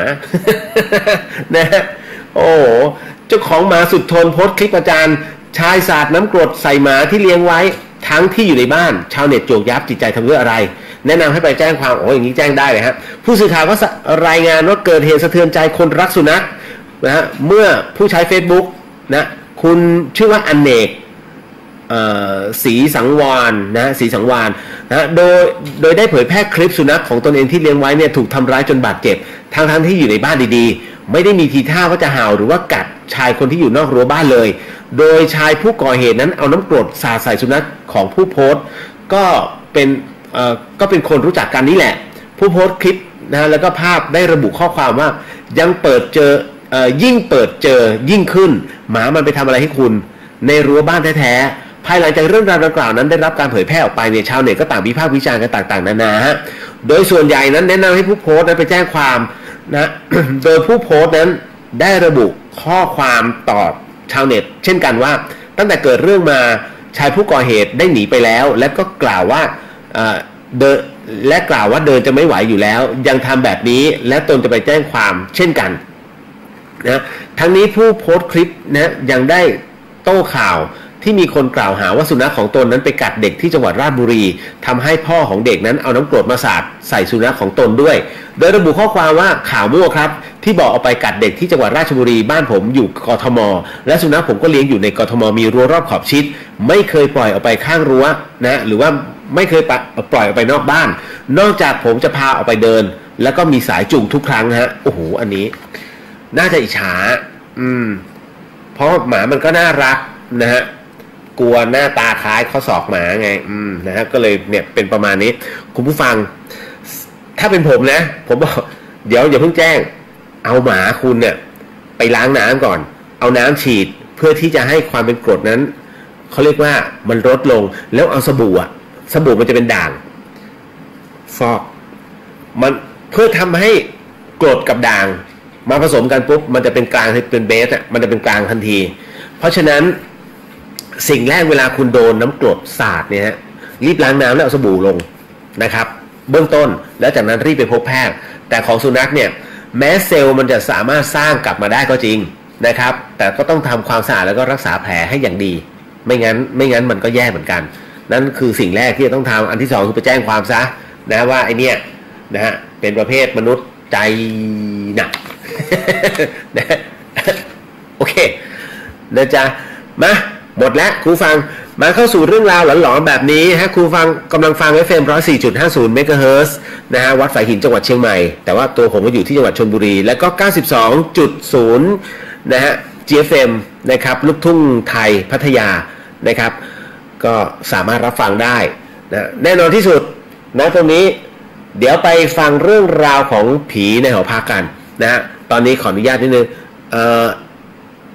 เก๋บอกว่าสวัสดีครับพี่เลี้ยวสวัสดีค่ะนะฮะมาเข้าสู่จิงเกิลนิดนึงฮะแล้วเดี๋ยวกลับมาพบกับเรื่องราวหลอนๆประจำค่ำคืนนี้ฮะนี่คือ The Hear ทาง FM 104.5 เมกะเฮิรตซ์และก็ 92.0 G FM ครับ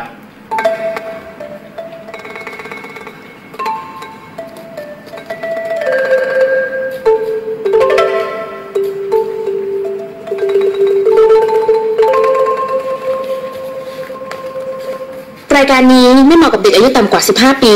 และตุ๊กแต๋วที่แฝงตัวมาหากินในพระศาสนาผู้ปกครองหรือพระผู้ใหญ่ควรพิจารณาในการรับฟัง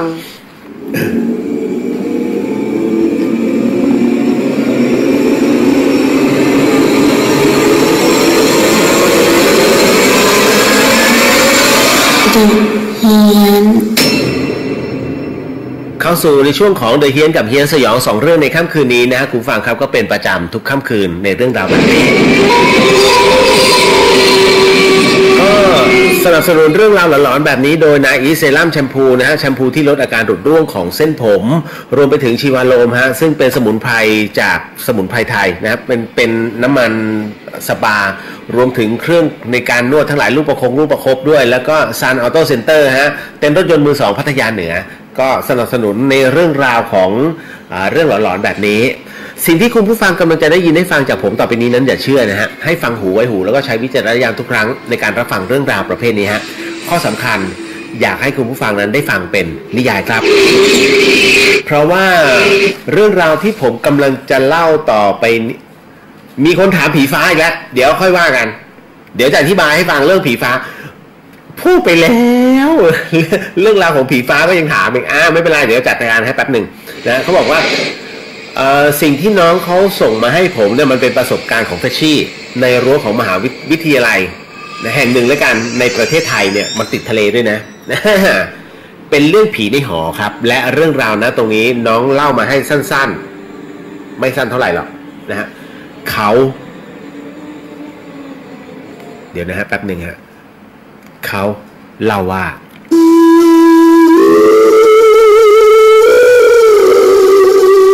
น้องเขาบอกว่าน้องหญิงนะฮะน้องหญิงบอกว่าเราเรียนอยู่ที่มหาวิทยาลัยแถวบางแสนตุกโปะ ใกล้ๆนี่เองตรงเนี้ยใกล้กับมอบูนะฮะอุ้ยหลอนนะไม่ใช่ถุงพลาสติกอยู่ข้างหลังผมนึกอะไรขาวๆวะ ก็ต้องบอกก่อนนะครับว่าที่นี่อยู่ใกล้มอบูนะฮะเขาบอกว่าอย่างนี้เป็นเราเรียนอยู่ที่หญิงบอกว่าเราเรียนอยู่ที่มหาวิทยาลัยบางแถวบางแสนไม่รู้เลยว่าไม่รู้เลยนะว่าที่ไหนนี่เขาบอกว่าตอนที่เจอเนี่ยนะครับเขาบอกว่าน้องเขาอยู่ปี1ตอนนี้กำลังจะขึ้นปี2ค่ะนะครับน้องเขาบอกว่าณช่วงนั้นเนี่ยที่เขียนมาให้เป็นรหัส575758596061ตอนนี้น่าจะจบแล้วนะฮะปีนี้น่าจะจบไปแล้วนะฮะน้องเขาบอกว่าหญิงบอกว่าอยู่หอในนะคะแต่หอที่อยู่เนี่ยเป็นหอใหม่น้องเขาบอกงั้นเพราะว่าที่เป็นหอใหม่นี่แหละนะฮะหญิงกับเมดเลยไม่ได้สนใจเรื่องผีเท่าไหร่นะถูกไหมคือหอเก่าๆที่ว่าเนี่ย มันแน่นอนอยู่แล้วไอ้พวกนี้มันน่าจะมีนะแต่ว่าพอหนูอยู่หอใหม่เนี่ยไม่น่าจะเจอนะฮะแต่มันไม่เป็นอย่างนั้นนะเพราะว่าหญิงบอกว่าก็ไม่รู้นะว่าห้องอื่นๆจะเจอเหมือนห้องของหนูไหมนะฮะหนูเจอเนี่ยหนักมากคือตอนแรกมันก็ไม่หนักเท่าไหร่มาเป็นเสียงก่อนนะฮะหญิงบอกว่าที่มาเนี่ยมาเป็นเสียงก่อนเป็นเสียงต่างๆเลยแล้วก็มีความรู้สึกว่าเฮ้ยมันเหมือนว่าเราไม่ได้อยู่คนเดียวอ่ะในห้องอ่ะแล้วมันก็หนักขึ้นค่ะเริ่มครั้งแรกก่อนเลยนะหญิงบอกว่าคือเจอดีในคืนแรกเลยคุณผู้ฟังแบบนี้คืนนี้เป็นคืนที่ทางมหาวิทยาลัยเนี่ยทำพิธีบายสีสู่ขวัญน้องใหม่นะฮะคือปีหนึ่งเนี่ยทั้งมหาวิทยาลัยมาร่วมกันทำพิธีต้องบอกว่าบรรยากาศในพิธีเนี่ยช่วงแรกๆมันก็ไม่มีอะไรเป็นพิเศษค่ะแต่ตอนที่พราหมณ์เนี่ยมาทำพิธีด้วยภาษาบาลีนะฮะน่าจะบาลีไม่ใช่ภาษาน้องหญิงบาลีเนี่ยเป็นการพูดเป็นวรรคเขาเรียกว่าบาลีนะฮะเลี่ยงบาลีก็คือเลี่ยงคำที่เป็นวรรคนะฮะพูดไปหนึ่งประโยคเนี่ยเขาเรียกหนึ่งบาลีนะฮะหนึ่งช่วงของประโยคเขาเรียกบาลีนะฮะมันเป็นภาษานะฮะเป็นภาษาหนึ่งแล้วกันนะฮะในการสวดแล้วกันนะฮะพอถึงอย่างนั้นเสร็จปุ๊บก็ต้องบอกว่าน่ากลัวมากๆค่ะพี่เลียวเพราะในขณะที่สวดอยู่เริ่มมีเสียงกรีดร้องของนิสิตนะฮะเริ่มมีเสียงกรีดร้องของนิสิตทั้งผู้หญิงผู้ชายบางคนก็รำบางคนก็เรียกว่าโห่ร้องผู้ชายบางคนเนี่ยทำท่าแบบลิงอาการของขึ้นอะไรแบบเนี้ย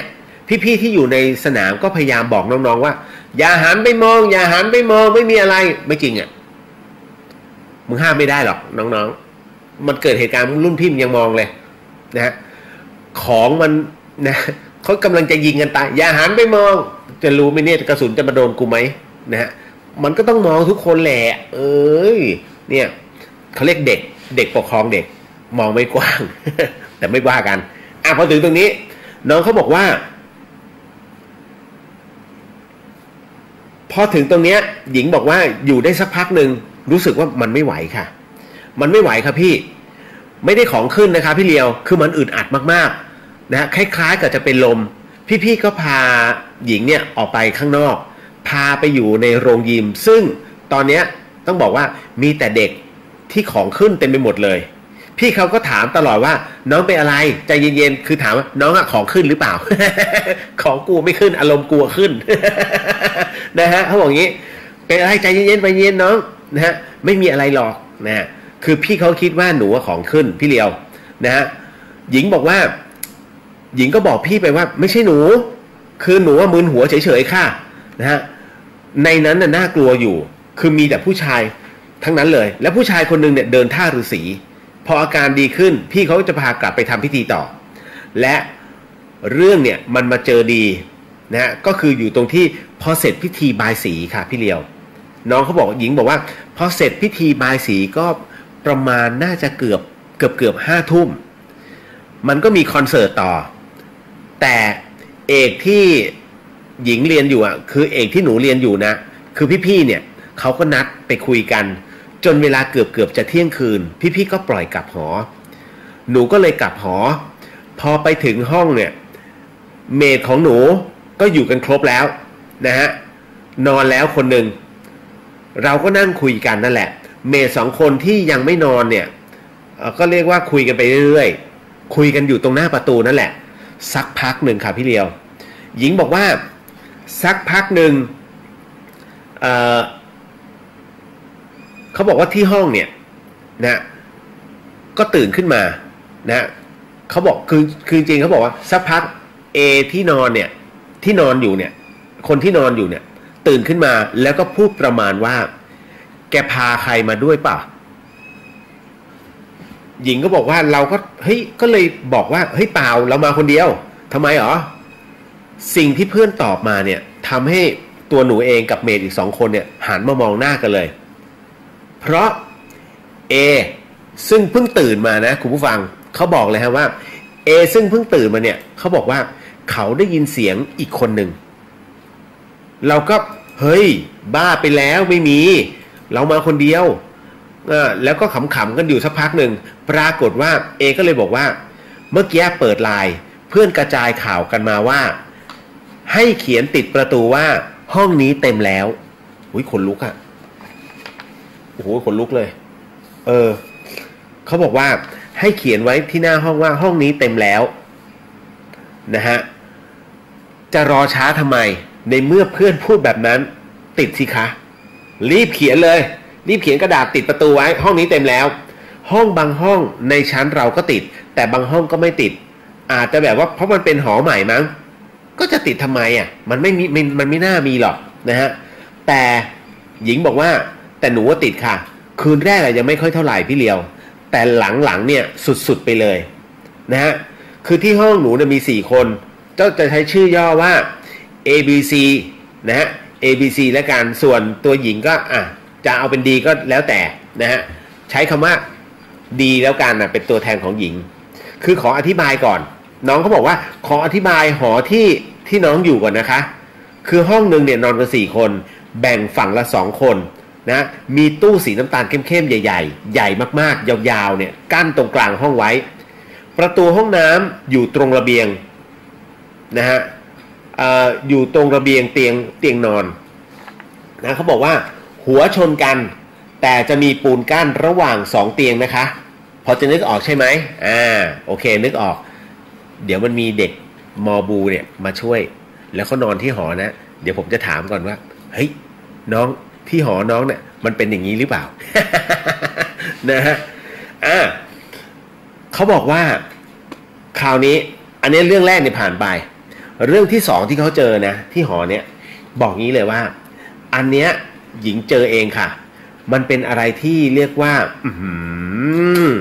นะฮะมันน่ามากๆเลยนะเพราะว่าวันนั้นเนี่ยหญิงนอนอยู่ที่ห้องคนเดียวแล้วต้องนอนคนเดียวอีกหลายคืนเรื่องมันมีอยู่ว่านะฮะหนูนั่งทำงานไปเรื่อยๆพี่เลียวจนเวลาประมาณตี 2กว่าเนี่ยก็เลยคิดว่าเฮ้ยกำลังจะนอนแล้วหนูก็เลยเก็บของนะคือตัวหญิงบอกว่าหญิงก็เดินไปปิดไฟแล้วก็เดินกลับมาที่เตียงนอนตาค้างอยู่สักพักหนึ่งก็ได้ยินเสียงมาจากเตียงเพื่อนซึ่งเตียงเพื่อนเนี่ยอยู่ตรงข้ามกับของหนูซึ่งมันมีตู้ใหญ่ๆเนี่ยกั้นอยู่นะคะเป็นเสียงเหมือนคนเคาะอะไรสักอย่างหนึ่งเหมือนเอานิ้วเคาะเล่นเคาะตู้เล่นก็กึ่งเหมือนกับเล็กๆนะปลายเล็บนะฮะเหมือนมีการเคาะเล่นนะฮะเราก็คิดมากหรือเปล่าวะสักพักหนึ่งนั่นแหละใจของหนูเนี่ยต้องบอกว่าโอ้โหมันทรีตเลยค่ะ มันหายไปเสียงมันเหมือนเดิมค่ะแต่มันดังขึ้นไอเสียงเคาะเนี่ยมันดังขึ้นดังจนหนูเนี่ยสะดุ้งเลยมันเป็นเสียงเหมือนคนที่ทิ้งตัวลงนั่งแรงๆบนเตียงแล้วก็พลิกตัวนะพลิกตัวไปมาบนเตียงหญิงบอกว่าโอ้โหเดินรัวๆไปเปิดไฟเลยสิคะไปเปิดไฟฝั่งที่มันดังนั่นแหละแล้วก็กลับมานอนที่เตียงตาค้างกว่าเดิม นะตอนแรกว่าจะหลับแล้วหลับไม่ลงนะตาค้างกว่าเดิมกว่าจะหลับลงเนี่ยไม่รู้ว่ากี่โมงแต่น่าจะนานมากๆค่ะพี่เลียวคือตัวหนูเนี่ยเป็นคนที่ไม่ค่อยกลัวนะต้องบอกเลยที่จริงเนี่ยบอกว่าอาจจะเป็นเพราะว่าหนูไม่เคยเห็นอะไรแบบนี้อู้หูเป็นตัวเป็นตนมากตอนนั้นได้ยินแต่เสียงค่ะนะเลยไม่ค่อยกลัวเท่าไหร่แต่เจอแบบนี้ใจมันก็หวิวได้เหมือนกันอันนี้หลายกรณีนะฮะต้องบอกว่าอันเนี้ยหลายกรณีนะคะเล่ารวมๆเลยแล้วกันแล้วมันเจอแบบหลายครั้งมากน้องเขาบอกหญิงบอกว่าหนูก็อยู่ด้วยกันมาเรื่อยๆค่ะมันไม่น่าจะน่ากลัวถึงขั้นรับไม่ได้นะก็คือเสียงวันนั้นเนี่ยหนูเข้าห้องน้ำอยู่พอออกมาจากห้องน้ำนะฮะพอออกมาจากห้องน้ำเนี่ยเข้าห้องมาก็ได้ยินเสียงเคาะประตูรัวๆเมดเราเองนะฮะพอเปิดประตูไปปรากฏว่าเมดเราก็คือ A กับ B เนี่ยซึ่งเป็นชื่อย่อนะก็ถามว่าทำไมช้าจังหนูก็เลยตอบไปว่าโทษทีเข้าห้องน้ำอยู่ไม่ได้ยิน A กับ B นะฮะเขาบอกไม่ได้ยินเสียง A กับ B เลยไอ้เพื่อนเรา2คนเนี่ย A กับ B ก็มองหน้ากันแล้วก็ถามหนูว่าเมื่อกี้เนี่ยได้พูดหรือเปล่าว่ารอแป๊บหนึ่งคือตัวหญิงเนี่ยเข้าห้องน้ำอยู่นะครูฟังแต่เพื่อน2คนA กับ B เนี่ยเคาะประตูตึ้งนะฮะแต่มันเปิดช้าเพราะว่าเขาไม่ได้ยินนะตัวน้องหญิงอยู่ในห้องน้ำแต่มันมีเสียงมาก่อนนั้นนะรอแป๊บหนึ่งนะฮะเราก็เลยบอกหญิงบอกว่าหนูก็เลยบอกไปว่าเข้าห้องน้ำอยู่นะฮะแล้วก็ปรากฏว่าเงียบกันแล้วทั้ง2คนก็บอกเสียงที่ตะโกนเนี่ยออกมาเนี่ยมันเหมือนของเสียง C ฮะคือเพื่อนอีกคนหนึ่งนะเรา2คนก็เฮ้ยมันไม่มีไอซีไม่ได้อยู่ที่นั่นไงนะฮะมันไม่มีอะไรหรอกนะฮะแล้วก็แยกย้ายกันไปทำธุระตามปกติคือเรื่องเสียงเนี่ยครั้งที่2เนี่ยเป็นเสียง C ที่คราวที่แล้วไม่ได้เจอตัวนะฮะแต่คล้ายๆกันเขาบอกว่าหญิงบอกว่าเข้าห้องน้ำอยู่หนูเข้าห้องน้ำอยู่อีกแล้วฮะพอเปิดประตูออกมาเนี่ยก็ขอโทษนะขอโทษดักไว้ก่อนเลยเฮ้ยโทษทีนะที่เข้าห้องน้ำนะฮะเข้าห้องน้ำ C ก็แบบว่าเงียบไปนะฮะหนูก็สงสัยแต่ไม่ได้ถามอะไรพอตอนค่ำๆ B กลับมาที่ห้องปรากฏว่า C ก็พูดขึ้นมาค่ะว่าเมื่อกลางวันนี้เขาได้ยินเสียงคนโดดอยู่ในห้องแต่พอแต่พอปรากฏว่าคือตัวหนูเนี่ยนะฮะมาเปิดนะฮะหนูก็บอกว่าเข้าห้องน้ำอยู่แล้วหนูก็อยู่คนเดียวนะพี่เลียว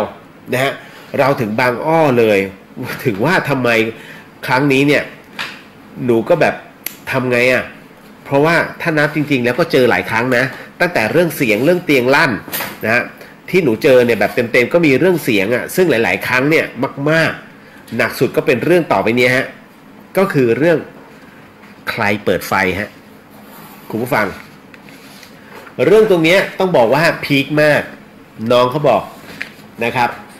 เรื่องราวตรงนี้มันพีคมากตรงที่ว่าเขาบอกชีวิตในหอเนี่ยที่หนูอยู่เนี่ยที่มอบูเนี่ย พูดง่ายๆเลยกันมีอันเดียวอยู่ตรงบางแสนเนี่ยนะเขาบอกว่ามันค่อนข้างจะพีคเลยชีวิตหนูพี่เลียวคือเด็กหออย่างหนูเนี่ยมันพีคมากๆแบบว่าหอก็หอใหม่นะแต่ทำไมมันเกิดอะไรเรื่องราวอะไรแบบนี้อยู่เสมอครั้งแรกเนี่ยหนูไม่เจอค่ะบีเจอคนเดียวเรื่องมันมีอยู่ว่าช่วงนั้นเป็นช่วงกีฬาคณะค่ะพี่เลียวต่างคนต่างกลับดึกคือผัดกันไปแหละช่วงนั้นหนูเนี่ยกลับห้องดึกบ่อยมากเพราะต้องทำการเขาเรียกว่าคัดแล้วคัดอีกก็ซ่อมสแตนด้วยนะฮะเรื่องเกิดขึ้นว่าเขาบอกงี้ว่าหนูกลับไปที่ห้องน่าจะประมาณทุ่มครึ่งไม่น่าเกิน2 ทุ่มนะตอนนั้นไม่แน่ใจเวลานะเมดของหนูก็คือ B เนี่ยกลับมาแล้วก็ทักทายกันตามปกติไม่มีอะไรสักพักหนึ่งปรากฏว่า C ก็กลับมาหนูจำไม่ได้แล้วว่าคุยอะไรกันสุดท้าย B เล่าให้ว่า C กับหนูเนี่ยฟังว่าตอนที่ B กำลังอาบน้ำอยู่พอออกมาจากห้องน้ำเนี่ยนะปรากฏว่าห้องทั้งห้องเนี่ยมันมืดสนิททั้งที่ B เนี่ยก็เปิดไฟห้องทิ้งไว้ก่อนนะก่อนที่จะเข้าไปในห้องน้ำทุกคนก็เงียบค่ะไม่รู้จะทำยังไงนี่แหละฮะคือมันปิดเองไงมันมืดเลยนั่นแหละเรื่องนี้ก็ทำเอาหลอนแล้วครั้งที่2เนี่ยใครปิดไฟเป็นครั้งที่2คุณผู้ฟังเขาบอกอย่างนี้มันยังมีอีกนะพี่เลียวคราวนี้หนูโดนเลยแต่ B เนี่ยอยู่ด้วยครั้งนี้คือหนูอาบน้ำอยู่ในห้องน้ำอาบไปได้สักพักหนึ่งได้ยินเสียงจากห้องข้างๆที่เป็นห้องเป็นอีกห้องนึงเนี่ยเป็นเสียงชักโครกชัดเจนมากๆเสียงเปิดประตูปิดประตูจากนั้นก็กดชักโครกไอเราก็นิ่งไปพักหนึ่งนะฮะเราก็ไม่กล้าตะโกนทักเพราะว่าเดี๋ยวมันจะหาคือเดี๋ยวเสียมารยาทไงนะเพราะว่าเราคิดว่าถ้าทักไปเนี่ยแล้วไม่มีใครตอบมาแล้วเดี๋ยวจะยุ่งหลังจากเสียงกดชักโครกไปแล้วก็มีเสียงปิดประตูดังมากนะฮะแล้วไฟก็ดับอยู่ทำไมล่ะคะออกมาเลยค่ะยังอาบน้ำไม่เสร็จเลยดีนะว่าคว้าผ้าเช็ดตัวได้พุ่งเข้าไปในห้อง B ก็นั่งอยู่นะนั่งอยู่ที่เดิมเวรละเมื่อกี้ใครเข้าห้องน้ำใครปิดไฟวะเราก็เรียก B นะฮะปรากฏว่าพอเรียก B ว่าได้เข้าห้องน้ำหรือเปล่าถาม B ไป B ตอบเลยว่าตกใจคืนนั้นน่ะห้องเรามีเรื่องเพิ่งขึ้นเรียกว่าเพิ่งขึ้นอีกเรื่องเพิ่มขึ้นอีกเรื่องนึงนะ ช่วงนั้นน่ะไม่มีใครอยู่ในห้องนะฮะช่วงนั้นไม่มีใครอยากอยู่ในห้องคนเดียวหรอกยังค่ะยังไม่หมดแค่นี้ยังมีเรื่องที่หนักกว่านี้อีกก็คือเรื่องปิดไฟเนี่ยต้องบอกเลยว่าโดนหนักมาก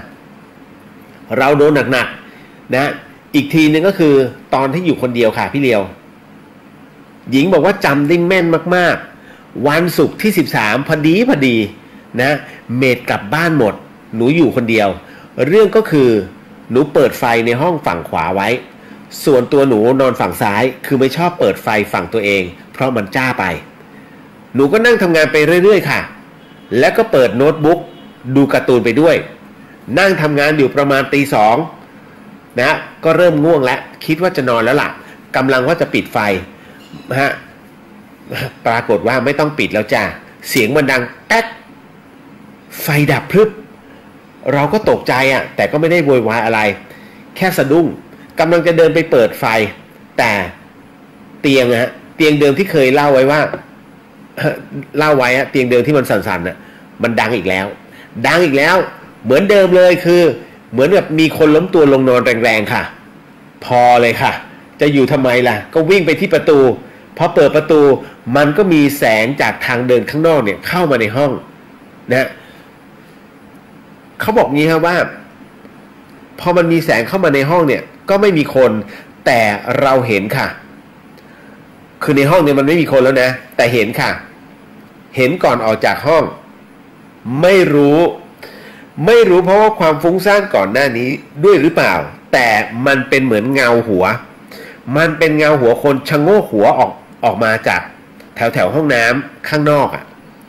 มองมาทางเราคราวนี้ก็ไม่ต้องคิดแล้วล่ะ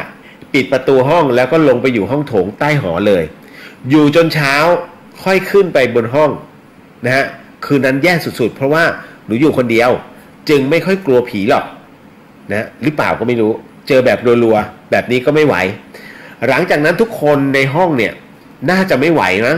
ลงความเห็นกันว่าติดป้ายหน้าห้องนะเผื่อจะช่วยได้ลืมบอกเลยว่าหลังจากเกิดเหตุบีเอาพระมาเป็นองค์เลยค่ะธูปด้วยเพราะเราเคยพูดกันไว้ว่าจะทำบุญแต่ก็ไม่ได้ทำสักทีก็มาขอต่อนะพี่เดียวเขาบอกว่าพอติดป้ายเนี่ยพอออกไปอีกทีคือป้ายขาดนะคือป้ายมันถูกฉีกที่บอกว่าห้องนี้เต็มแล้วนะเริ่มกลัวมากๆแล้วติดอีกรอบก็ขาดอีกคราวนี้ไม่ใช่แค่รอยขาดค่ะมันมีรอบๆเนี่ยมันมีดินด้วยดินเนี่ยที่เปิดด้วยคือยืนคุยกันด้วยความที่มันไม่ไหวแล้วอะไฟดับค่ะต่อหน้าต่อตาทั้ง4คนเลย OMG บ้าไปแล้วนะร้องไห้เลยแล้วเราก็ไม่รอแล้วเดินลงไปข้างล่างหอเลยเอาพระไปด้วยจุดธูปแล้วก็ขอขมาบอกกล่าวแล้วก็สวดมนต์ทำมันหมดแล้วนะแล้วก็ไม่น่าเชื่อค่ะหลังจากนั้นที่ห้องไม่เคยเจออะไรอีกเลยไฟไม่ปิดเองไม่ได้ยินเสียงอะไรในห้องอีกจนทุกวันนี้ก็ยังไม่มีใครรู้นะว่าที่เจอผีในห้องเนี่ยเพราะอะไรเดากันไปต่างๆนานาแต่สำหรับหนูเองเนี่ยคิดว่าอาจจะเป็นเพราะที่หอเนี่ยไม่มีศาลประจำหอมั้งนะฮะเลยทำให้เจออะไรแบบนี้มารู้ทีหลังว่าห้องเพื่อนที่รู้จักก็เคยเจอเหมือนกันนะฮะน้องบอกว่าลืมบอกไปนะฮะหญิงบอกว่าลืมบอกไปค่ะว่าเรื่องไฟปิดเองเนี่ยพวกเราคิดว่าสวิตช์ไฟเนี่ยมันดีดหรือเปล่าก็แบบเปิดหาว่าเป็นไปไม่ได้หรอกที่สวิตช์จะดีดเองแต่คือลองปิดสวิตช์ก็ไม่น่าจะดีดเองนะก็คือดูแล้วแข็งแรงดีตอนนี้พวกเรา4คนก็ยังหาคำตอบไม่ได้นะพี่ที่จริงเนี่ยมีที่เราเคยเจอที่มหาลัยอีกเรื่องหนึ่งก็คือเป็นเรื่องของเพื่อนนะในเอกเดียวกันน่ะแต่เขาก็เล่ามาอีกทีนึงนะคะเขาบอกลืมบอกค่ะว่าตอนเขาบอกว่าใครจะเชื่อใครจะไม่เชื่อก็ได้เราไม่ได้ว่าอะไรนะหญิงบอกว่าหนูแค่อยากมาแชร์ประสบการณ์ให้เพื่อนๆได้ฟังเฉยๆนะฮะถ้าใช้ภาษาผิดไปก็ต้องขอโทษด้วยนะครับพี่ต้องบอกว่าลืมบอกค่ะว่าตอนลงไปจุดธูปบอกกล่าวเนี่ยเรา4คนอยู่เฝ้าธูปจนหมดดอกนะถึงขึ้นไปนอนทั้งนี้ทั้งนั้นเนี่ยจะบอกน้องๆหรือว่าเพื่อนๆที่จะเข้าไปอยู่นะคะว่าจุดธูปไหว้เนี่ยไม่ก็พนมมือสวดมนต์บอกกล่าวเจ้าที่เจ้าทางซะหน่อย ว่ามาขออยู่นะฮะเพื่อความสบายใจน้องอยู่ชั้น4กัน4คนนะน้องอยู่ที่ชั้น4แต่เลขห้องคุยกับเมดคุยกันแล้วว่าไม่ขอบอกค่ะนะคือต้องบอกว่าขอเพิ่มเติมนิดนึงที่จริงตามธรรมเนียมจริงๆเนี่ยเด็กในหอเนี่ยจะติดป้ายหน้าห้องว่าเต็มแล้วในวันวิ่งเขาค่ะว่าห้องนี้เต็มแล้วบางห้องก็เขียนแบบครบถ้วนค่ะนะมีชื่อสมาชิกในห้องมีเขียนเป็น 3-4 ภาษาก็มีนะซึ่งหนูเจอเพื่อนหอ50ส่งมาให้ดูมีห้องนึงเขียนว่าห้องนี้เต็มแล้วเชิญห้องข้างๆ คือประมาณเชิญไปอยู่ห้องข้างๆนะแล้วก็ได้ยินมาว่าส่วนมากเนี่ยบางคนถ้าเมดกลับบ้านเองว่างๆเนี่ยให้เอาเหรียญไปไว้ใต้เบาะนะฮะเป็นการซื้อเตียงจะได้ไม่มีใครมานอนซึ่งเราก็ไม่เคยซื้อเตียงเลยเรื่องราวทั้งหมดทั้งมวลก็มีขนาดนี้ฮะนี่ครูฟังก็เป็นอีกหนึ่งเรื่องราวหนึ่งที่ค่อนข้างจะหลอนพอสมควรเพื่อนผมไปแล้วฮะพี่เมย์หลังจากที่ฟังเรื่องนี้รับไม่ได้เพราะมันนอนในข้างล่างคนเดียวฮะนอนเต็นท์อยู่ข้างล่างคนเดียวแล้วต้องบอกครับว่ารอบๆต้นบุญธรรมสถานเป็นสุสานนะฮะเป็นสุสานของคนจีนนะฮะก็เป็นฮวงซุยนั่นแหละนะฮะอันนี้ไม่มีความคิดเห็นใดๆน้องถามมาในกระทู้ถามมาเรื่องผีฟ้านะครับเดี๋ยวผมตอบอีกทีนึงนะว่าผีฟ้าคือใครอะไรยังไงคืออย่างนี้ผีฟ้าเนี่ยถามว่าเป็นผีไหมไม่ใช่นะผีฟ้าคือศิลปะอย่างหนึ่งในอีสานคุณผู้ฟังนะฮะอย่างที่ผมบอกมีหนังมีละครเรื่องหนึ่งชื่อว่าปอบผีฟ้าใช่ไหมหลายคนก็โอ้โหผีฟ้าเอ้ยหมูเฮานะเต้นรำเนี่ยเรื่องของเรื่องมันเป็นอย่างนี้ผีฟ้าคือการรักษาโรคฮะคือการรักษาโรคด้วยเสียงเพลงนะครับเขาเรียกว่าดนตรีบำบัดในปัจจุบันนั้นเรียกว่าดนตรีบำบัดนะเพราะอะไรก็เพราะว่าห่วงหนึ่งของจิตนะในเรื่องของเขาเรียกกำลังจิตตัวครูฟังผมบอกก่อนเลยว่าการเจ็บไข้ได้ป่วยของคนเรานั้นมันเกิดจากธาตุทั้ง4ไม่สมดุลนะฮะภาษาทางการสมดุลนะฮะแต่จริงก็คือธาตุทั้ง4ดินน้ำไฟลมเนี่ยไม่สมดุลกันอะไรก็ตามที่พร่องไปอย่างใดอย่างหนึ่งปุ๊บเขาเรียกว่าร่างกายบกพร่องเกิดขึ้นเพราะฉะนั้นอะไรที่ทำการรักษาได้แน่นอนที่สุดยารักษาโรคนะวันนี้หลายคนกินดีคอเจนบางคนกินทิฟิคุณจำไว้อย่างหนึ่งว่าพาราเซตามอลเนี่ยเมื่อคุณกินไป1 เม็ดมันจะมีผลต่อตับทันทีนะฮะอันนี้ผมไม่ได้พูดเล่นนะวงการแพทย์ก็รับรู้อยู่แล้วฮะว่าทำไมคนคือถ้ากินมากๆเนี่ยถึงกับตายอันนี้พูดเลยนะดีคอเจนมันไม่ใช่เป็นเรื่องที่ดีนะฮะเพราะฉะนั้นในเมื่อคุณไม่สบายเนี่ยแล้วกินแก้ไข้พวกยาทั้งหลายแล้วกันพาราแคปไอ้นู่นไอ้นี่ไอ้นั่นเนี่ยนะฮะอะไรก็ตามที่เป็นพาราเซตามอลเนี่ยนะมีผลกับตับเพราะฉะนั้นถ้าย้อนกลับไปในสมัยก่อนนะไม่เอาสมัยหมอบัตเลนะฮะย้อนกลับไปอีกในสมัยโบราณเลยฮะของเราเนี่ยเรารักษาด้วยยาไทยแต่หมู่บ้านไหนที่ไม่มียาไทยโดยเฉพาะอย่างยิ่งทิศอีสานนี่เป็นทิศนะบางคนบอกคนอีสานไปที่ไหนไปอีสานนะเขาเรียกว่าทิศนะหรือว่าทิศตะวันออกเฉียงเหนือนะครับนะถ้าใต้ก็ทักษิณตอนออกบุรพานะฮะเพราะฉะนั้นเนี่ยเหนือก็พยัพไงเพราะฉะนั้นคำว่าอีสานหมายถึงว่าทิศนะครับดังนั้น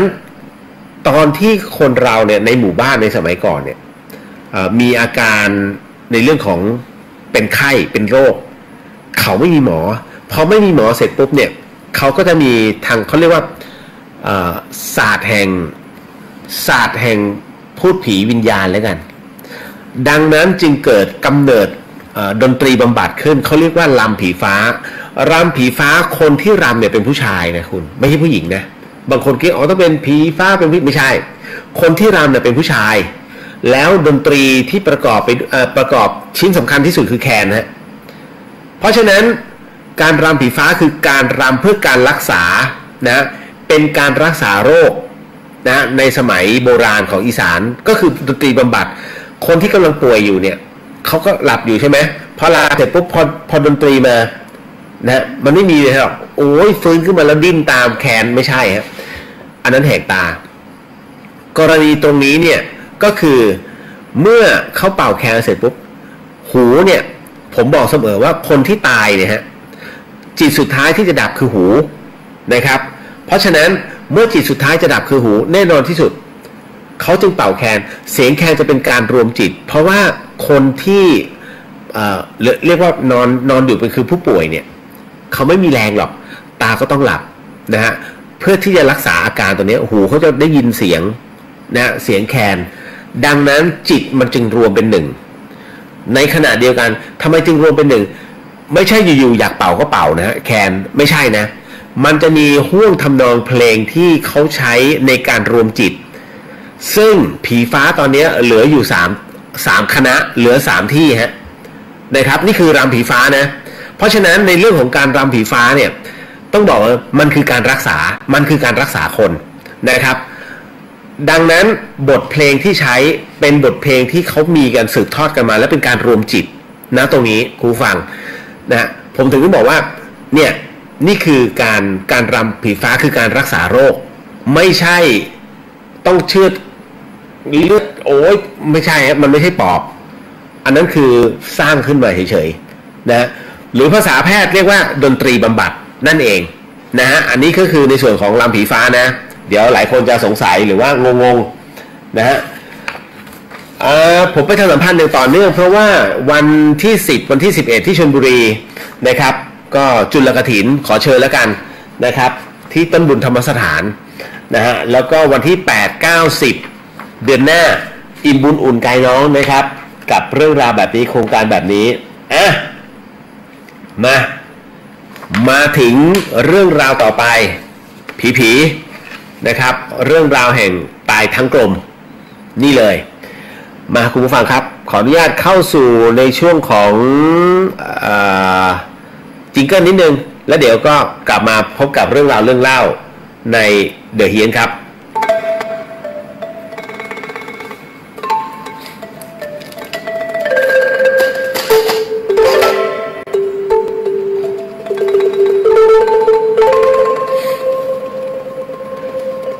รายการนี้ไม่เหมาะกับเด็กอายุต่ำกว่า 15 ปี และตุ๊กแต๋วที่แฝงตัวมาหากินในพุทธศาสนาผู้ปกครองหรือพระผู้ใหญ่ควรพิจารณาในการรับฟัง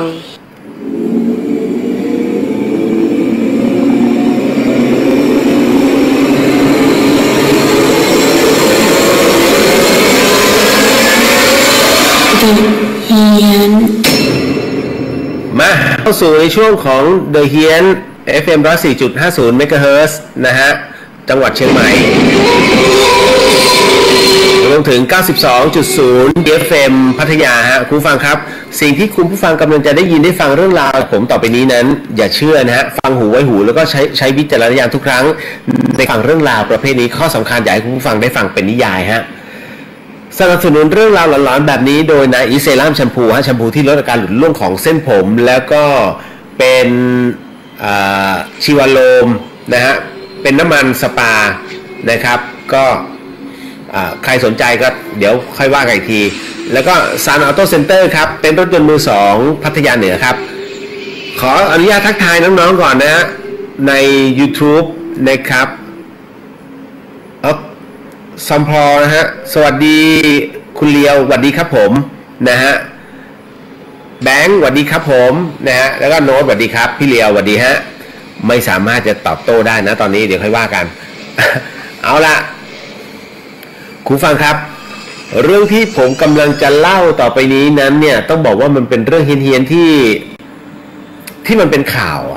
นะฮะที่มันเป็นข่าวแล้วก็เอามาพูดถึงแล้วก็มาตีความมาขยายความนะตรงนี้คุณฟังครับเรื่องที่ชาวบ้านผวาตายทั้งกลมแล้วเขาถึงต้องกับสั่งผ่าเด็กออกจากท้องแม่เลย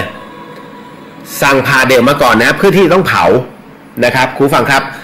เรื่องราวตรงนี้ต้องบอกก่อนเลยว่า เฮี้ยนมากเหตุการณ์นี้เกิดขึ้นที่จังหวัดอ่างทองครับคุณผู้ฟังเขาก็ผวานะผวานี่คือผวาผีตายทั้งกลมนะด้านญาติเขาก็สั่งให้กู้ภัยเนี่ยพาเด็กออกแล้วค่อยเผาคนที่เป็นแม่เนื่องจากว่าการเผารวมกันเนี่ยเขารวมกันไม่ได้เพราะเชื่อว่าเดี๋ยววิญญาณจะเฮี้ยนกว่าเดิมนะฮะวันต้องบอกว่าอันนี้หลายปีแล้วกันนะฮะของเดือนกุมภาพันธ์หลายปีที่ผ่านมาผู้สื่อข่าวก็ได้รับการแจ้งจากคุณสนมผิวบางนะซึ่งเป็นหัวหน้าเจ้าหน้าที่กู้ภัยของวิเศษชัยชาญอ่างทองเนี่ยกำลังจะเดินทางไปรับศพญาตินะฮะรับศพหญิงตายทั้งกลมที่วัดเกตทองนะฮะอยู่ที่อำเภอสามโก้จังหวัดอ่างทองฮะเพื่อที่จะนำทารกออกมาจากอันของศพทั้งนี้เนี่ยเมื่อผู้สื่อข่าวบอกว่าไปที่วัดดังกล่าวก็พบว่าเจ้าหน้าที่นั้นกำลังขุดหลุมฝังทารกอยู่โดยที่ทารกคนนั้นเนี่ยเป็นลูกสาวของคุณจุธารัตน์สุขคล้ายนะฮะซึ่งเป็นชาวบ้านที่นั่นแหละแต่ปรากฏว่าผู้เป็นแม่เนี่ยเสียชีวิตลงเมื่อวันที่17กุมภาพันธ์ที่ผ่านมาเนื่องจากว่าประสบอุบัติเหตุนะรถประจำบนรถแล้วกันบนท้องถนนซึ่งคุณจุธารัตน์เนี่ยนะฮะท้องอ่อนๆอยู่5เดือนฮะคุณผู้ฟังท้องอ่อนๆอยู่5เดือนจากการสอบถามคุณสำริดสุขคล้ายผู้เป็นมารดาของคุณจุธารัตน์เนี่ยก็บอกว่าเธอได้เล่าให้ฟังว่าลูกสาวของตนนั้นเป็นแดนเซอร์ตามวงดนตรีต่างๆเมื่อตั้งท้องลูกคนแรกเมื่อ4ปีก่อนเนี่ยเลยกลับมาทำนาที่บ้านจนกระทั่งตั้งท้องลูกคนที่2ได้เพียง5เดือนก็มาประสบอุบัติเหตุรถจักรยานยนต์ชนรถจักรยานยนต์ด้วยกันและก็ได้นำศพมาตั้งไว้ที่วัดเกตทองแต่ปรากฏว่าทางวัดไม่ยอมเผาฮะเนื่องจากว่าเป็นผีตายทั้งกลมซึ่งโบราณเชื่อว่าเฮี้ยนมากอีกทั้งชาวบ้านก็หวาดผวาไม่ยอมมาร่วมสวดศพและที่สำคัญนั้นมีคนเห็นลูกสาวของตนนั้นยืนอยู่ตรงที่เสียชีวิตทำให้ชาวบ้านนั้นต่างพากันหวาดกลัวมากขึ้นครับขณะที่นายสนมหัวหน้าเจ้าหน้าที่กู้ภัยเนี่ยที่เป็นญาติของมารดาผู้ตายก็บอกว่าเหตุผลที่ทางวัดไม่เผาเนี่ยเนื่องจากว่าศพนั้นมี2ศพคือแม่และลูกไม่สามารถเผารวมกันได้เพราะทารกในครรภ์นั้นอวัยวะยังไม่ครบต้องรอให้มีฟันขึ้นก่อนจึงจะทำการเผาได้แต่ถ้าหากเผารวมกันไปแล้วนั้นจะทำให้วิญญาณนั้นเฮี้ยนมากดังนั้นต้องทำการผ่าเด็กในท้องออกมาฝังก่อนถึงจะทำการเผาศพแม่ได้นายสนมกล่าวบอกว่าเดิมทีนั้นตนมีอาชีพเป็นสับปะเหร่อต่อมาได้เปลี่ยนอาชีพเป็นหน่วยกู้ภัยแต่ก็มีคนโทรติดต่อให้ไปทำศพเป็นประจำเพราะตนมีความรู้และความเชี่ยวชาญเรื่องนี้มากว่า30ปีอีกทั้งยังผ่าท้องศพเพื่อนำเด็กออกมาฝังแล้วหลายศพด้วยกันโดยศพทารกที่นี้เป็นศพที่27สำหรับขั้นตอนของการผ่าศพนั้นเนี่ยคุณสนมก็บอกว่ามันต้องทำพิธีกรรมควบคู่กันไปด้วยโดยจะต้องเตรียมเครื่องเส้นไหว้นะฮะไม่ว่าจะเป็นดอกไม้ธูปเทียนพวงมาลัยเหล้าขาวบุหรี่แล้วก็เงินอีกจำนวน12บาทรวมทั้งต้องมีเสื้อผ้าเด็กอ่อนนะฮะถุงมือสำหรับเด็กนะของใช้เด็กไม่ว่าจะเป็นแป้งสบู่ผ้าอ้อมขวดนมแล้วก็น้ำสำหรับฝังลงไว้ในหลุมของเด็กนะฮะและเมื่อฝังศพเด็กแล้วเนี่ยก็ต้องนำศพแม่นั้นกลับไปคืนยังวัดนะเพื่อทำพิธีเผาไปนะฮะทั้งนี้รายงานเนี่ยระบุว่าหลังจากที่นายสนมนั้นได้รับศพมาจากวัดก็ทำพิธีไหว้ครูพร้อมทั้งทำน้ำมนต์สำหรับพิธีจากนั้นก็ไหว้ขอขมาศพก่อนที่จะผ่าท้องเอาเด็กออกโดยทารกดังกล่าวนั้นเป็นทารกเพศชายหนักประมาณครึ่งกิโลกรัมเสร็จแล้วก็นำไปฝังในหลุมซึ่งได้นำเอาเสื้อผ้าของใช้เด็กต่างๆเนี่ยใส่เข้าไปในหลุมจากนั้นก็ทำการพรมน้ำมนต์นะฮะโดยตั้งชื่อทารกว่าน้องอุทิศก่อนที่จะนำศพแม่ไปคืนที่วัดแล้วก็ทำพิธีเผาต่อไปคุณผู้ฟังครับเรื่องราวของคนที่ตายทั้งกลมเนี่ยนะฮะมันเป็นเรื่องราวของความเชื่อจะถามว่าเผาร่วมกันได้ไหมแล้ววิญญาณจะเฮี้ยนไหม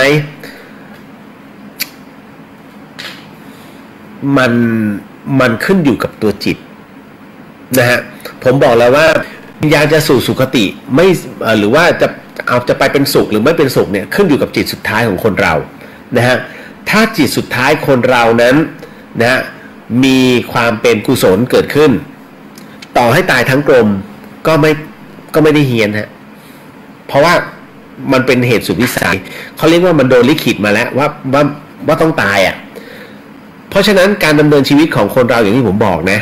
ว่าทุกวันนี้ที่เราดำเนินชีวิตได้เพราะว่ากรรมเป็นตัวลิขิตกรรมเป็นตัวเขียนบทให้คนทุกคนนั้นเดินตามมันนะวันนี้ผมพูดแบบนี้หลายคนก็คิดนู่นคิดนี่ไปใช่ตัวกรรมมันจะคิดให้คุณเนี่ยคิดแบบนี้มันโดนลิขิตหมดเลยแล้วมันก็จะลิขิตว่าวันพรุ่งนี้หลายคนอาจจะต้องบาดเจ็บหรือหลายคนอาจจะต้องดวงเฮงนะฮะมันโดนเขียนไว้เรียบร้อยนะฮะเพราะฉะนั้นเราจะบิดตัวกรรมได้ไหมบิดได้โดยการที่คุณเนี่ยทำความดีลงไปทำความดีเพื่อที่จะอัดลงไปนะให้ตัวกรรมนั้นคิดว่าถ้าวันพรุ่งนี้มันเกิดสิ่งไม่ดีขึ้นปุ๊บตัวกรรมความดีเนี่ยนะกรรมแห่งความดีคุณเนี่ยจะไปส่งเสริมให้บรรเทาลงนะแต่ถ้าถามว่าหนีกรรมรอดเหรอไม่รอดฮะถ้าหนีกรรมรอดเนี่ยโอ้ชีวิตเป็นไฮแลนเดอร์นะข้ามศตวรรษกันไปแล้วคุณผู้ฟังเพราะฉะนั้นเนี่ยเราหนีกรรมไม่ได้มีแต่กรรมเนี่ยจะติดตัวเราไปตลอดเพราะฉะนั้นเรื่องราวตรงนี้ในเรื่องของวิญญาณเฮี้ยนที่เกิดขึ้นถามว่าเป็นความเชื่อไหมเรียกว่าโบราณเคยทดสอบกันมาหมดแล้วว่าการคนเราเนี่ยตายทั้งกลมแล้วจะต้องทำยังไงต่อไปเด็กจะต้องผ่าออกมานะในขณะที่ผ่าเนี่ยคือเข้าไปที่สุสานศพไร้ญาติก่อนนะไม่ใช่อยู่มาผ่าที่วัดนะเพราะฉะนั้นก็คือพอเอาเด็กออกมาได้เนี่ยก็ทำพิธีอย่างที่พี่สนมว่าแล้วก็จากนั้นก็ขุดหลุมนะเอาเด็กฝังลงไปพร้อมกับเครื่องที่ทำพิธีต่างๆเนี่ยเสร็จปุ๊บกลบจึงเอาศพแม่กลับวัดเผาต้องไปด้วยกันนะต้องไปด้วยกันทั้งแม่ทั้งไม่ใช่ไปผ่าแม่ที่วัดเสร็จปุ๊บกูดึงเอาลูกเข้ามาเลยไม่ได้นะฮะถามว่าแล้วฝังด้วยกันได้ไหมได้ครับเผาด้วยกันได้ไหมผมไม่เคยเห็นผีตายทั้งกลมหรือว่าคนที่ตายโหงเนี่ยเขาเผาร่วมกันนะฮะยังไงก็ต้องแยกอย่าง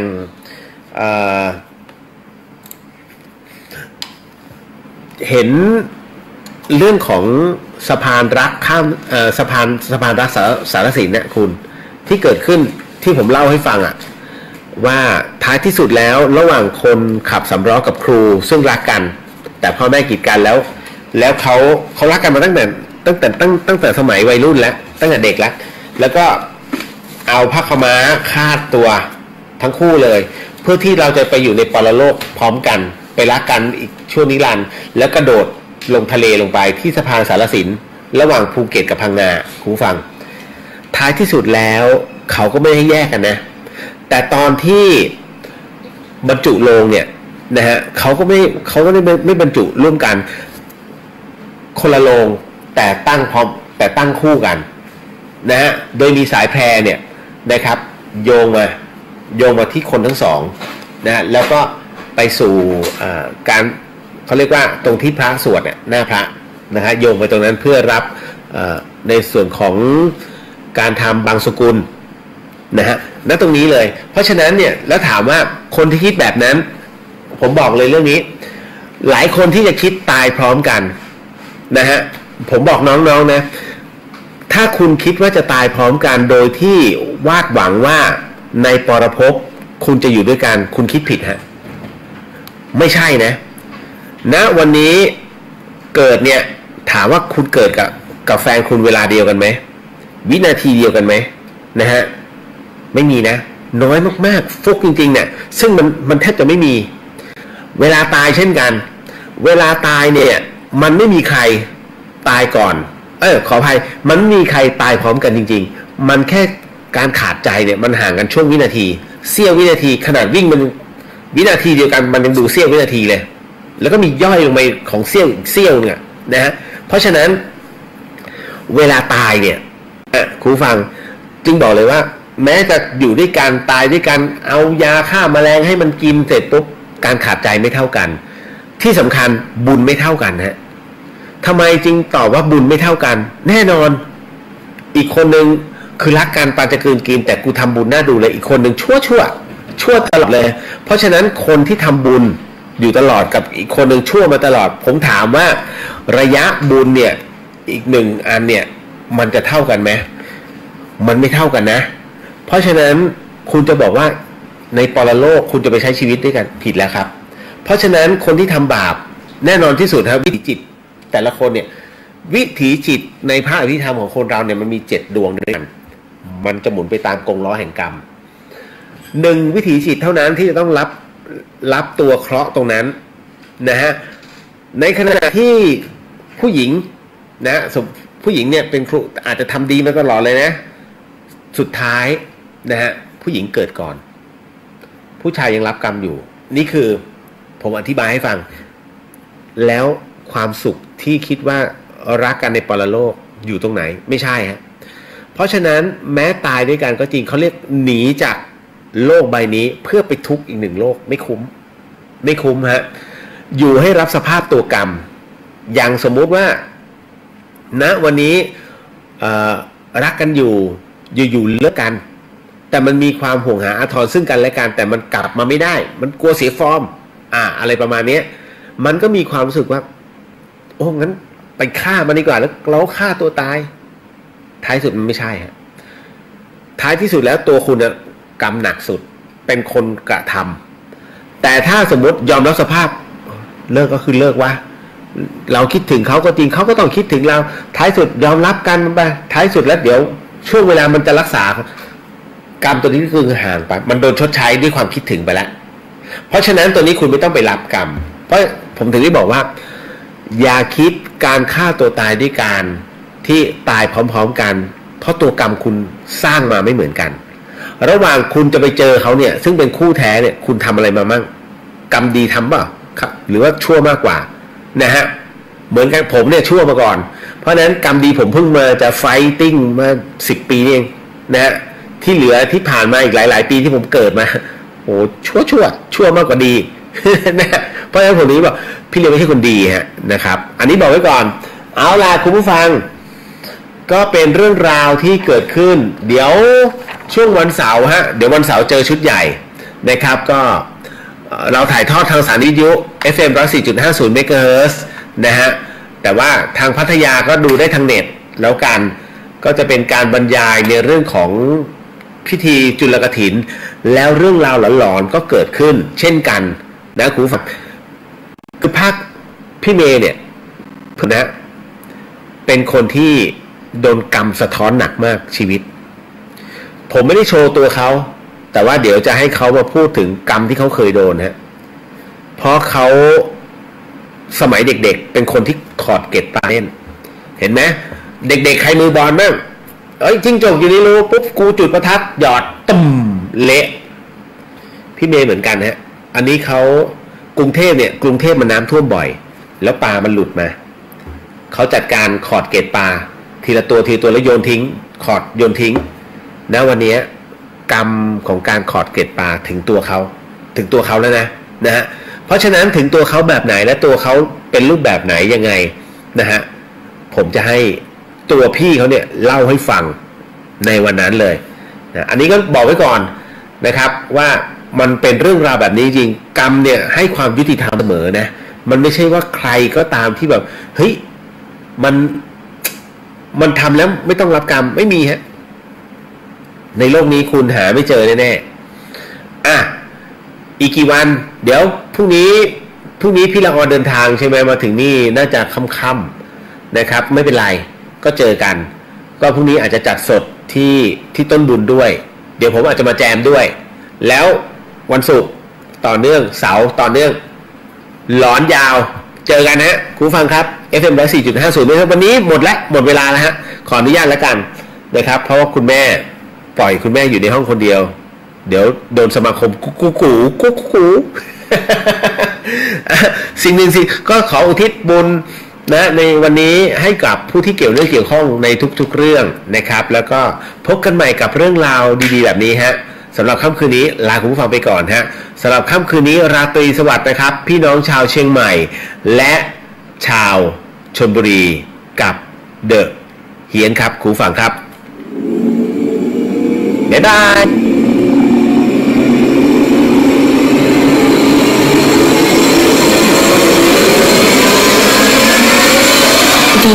เฮียน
นี้ท่านกำลังฟังสถานีวิทยุกระจายเสียง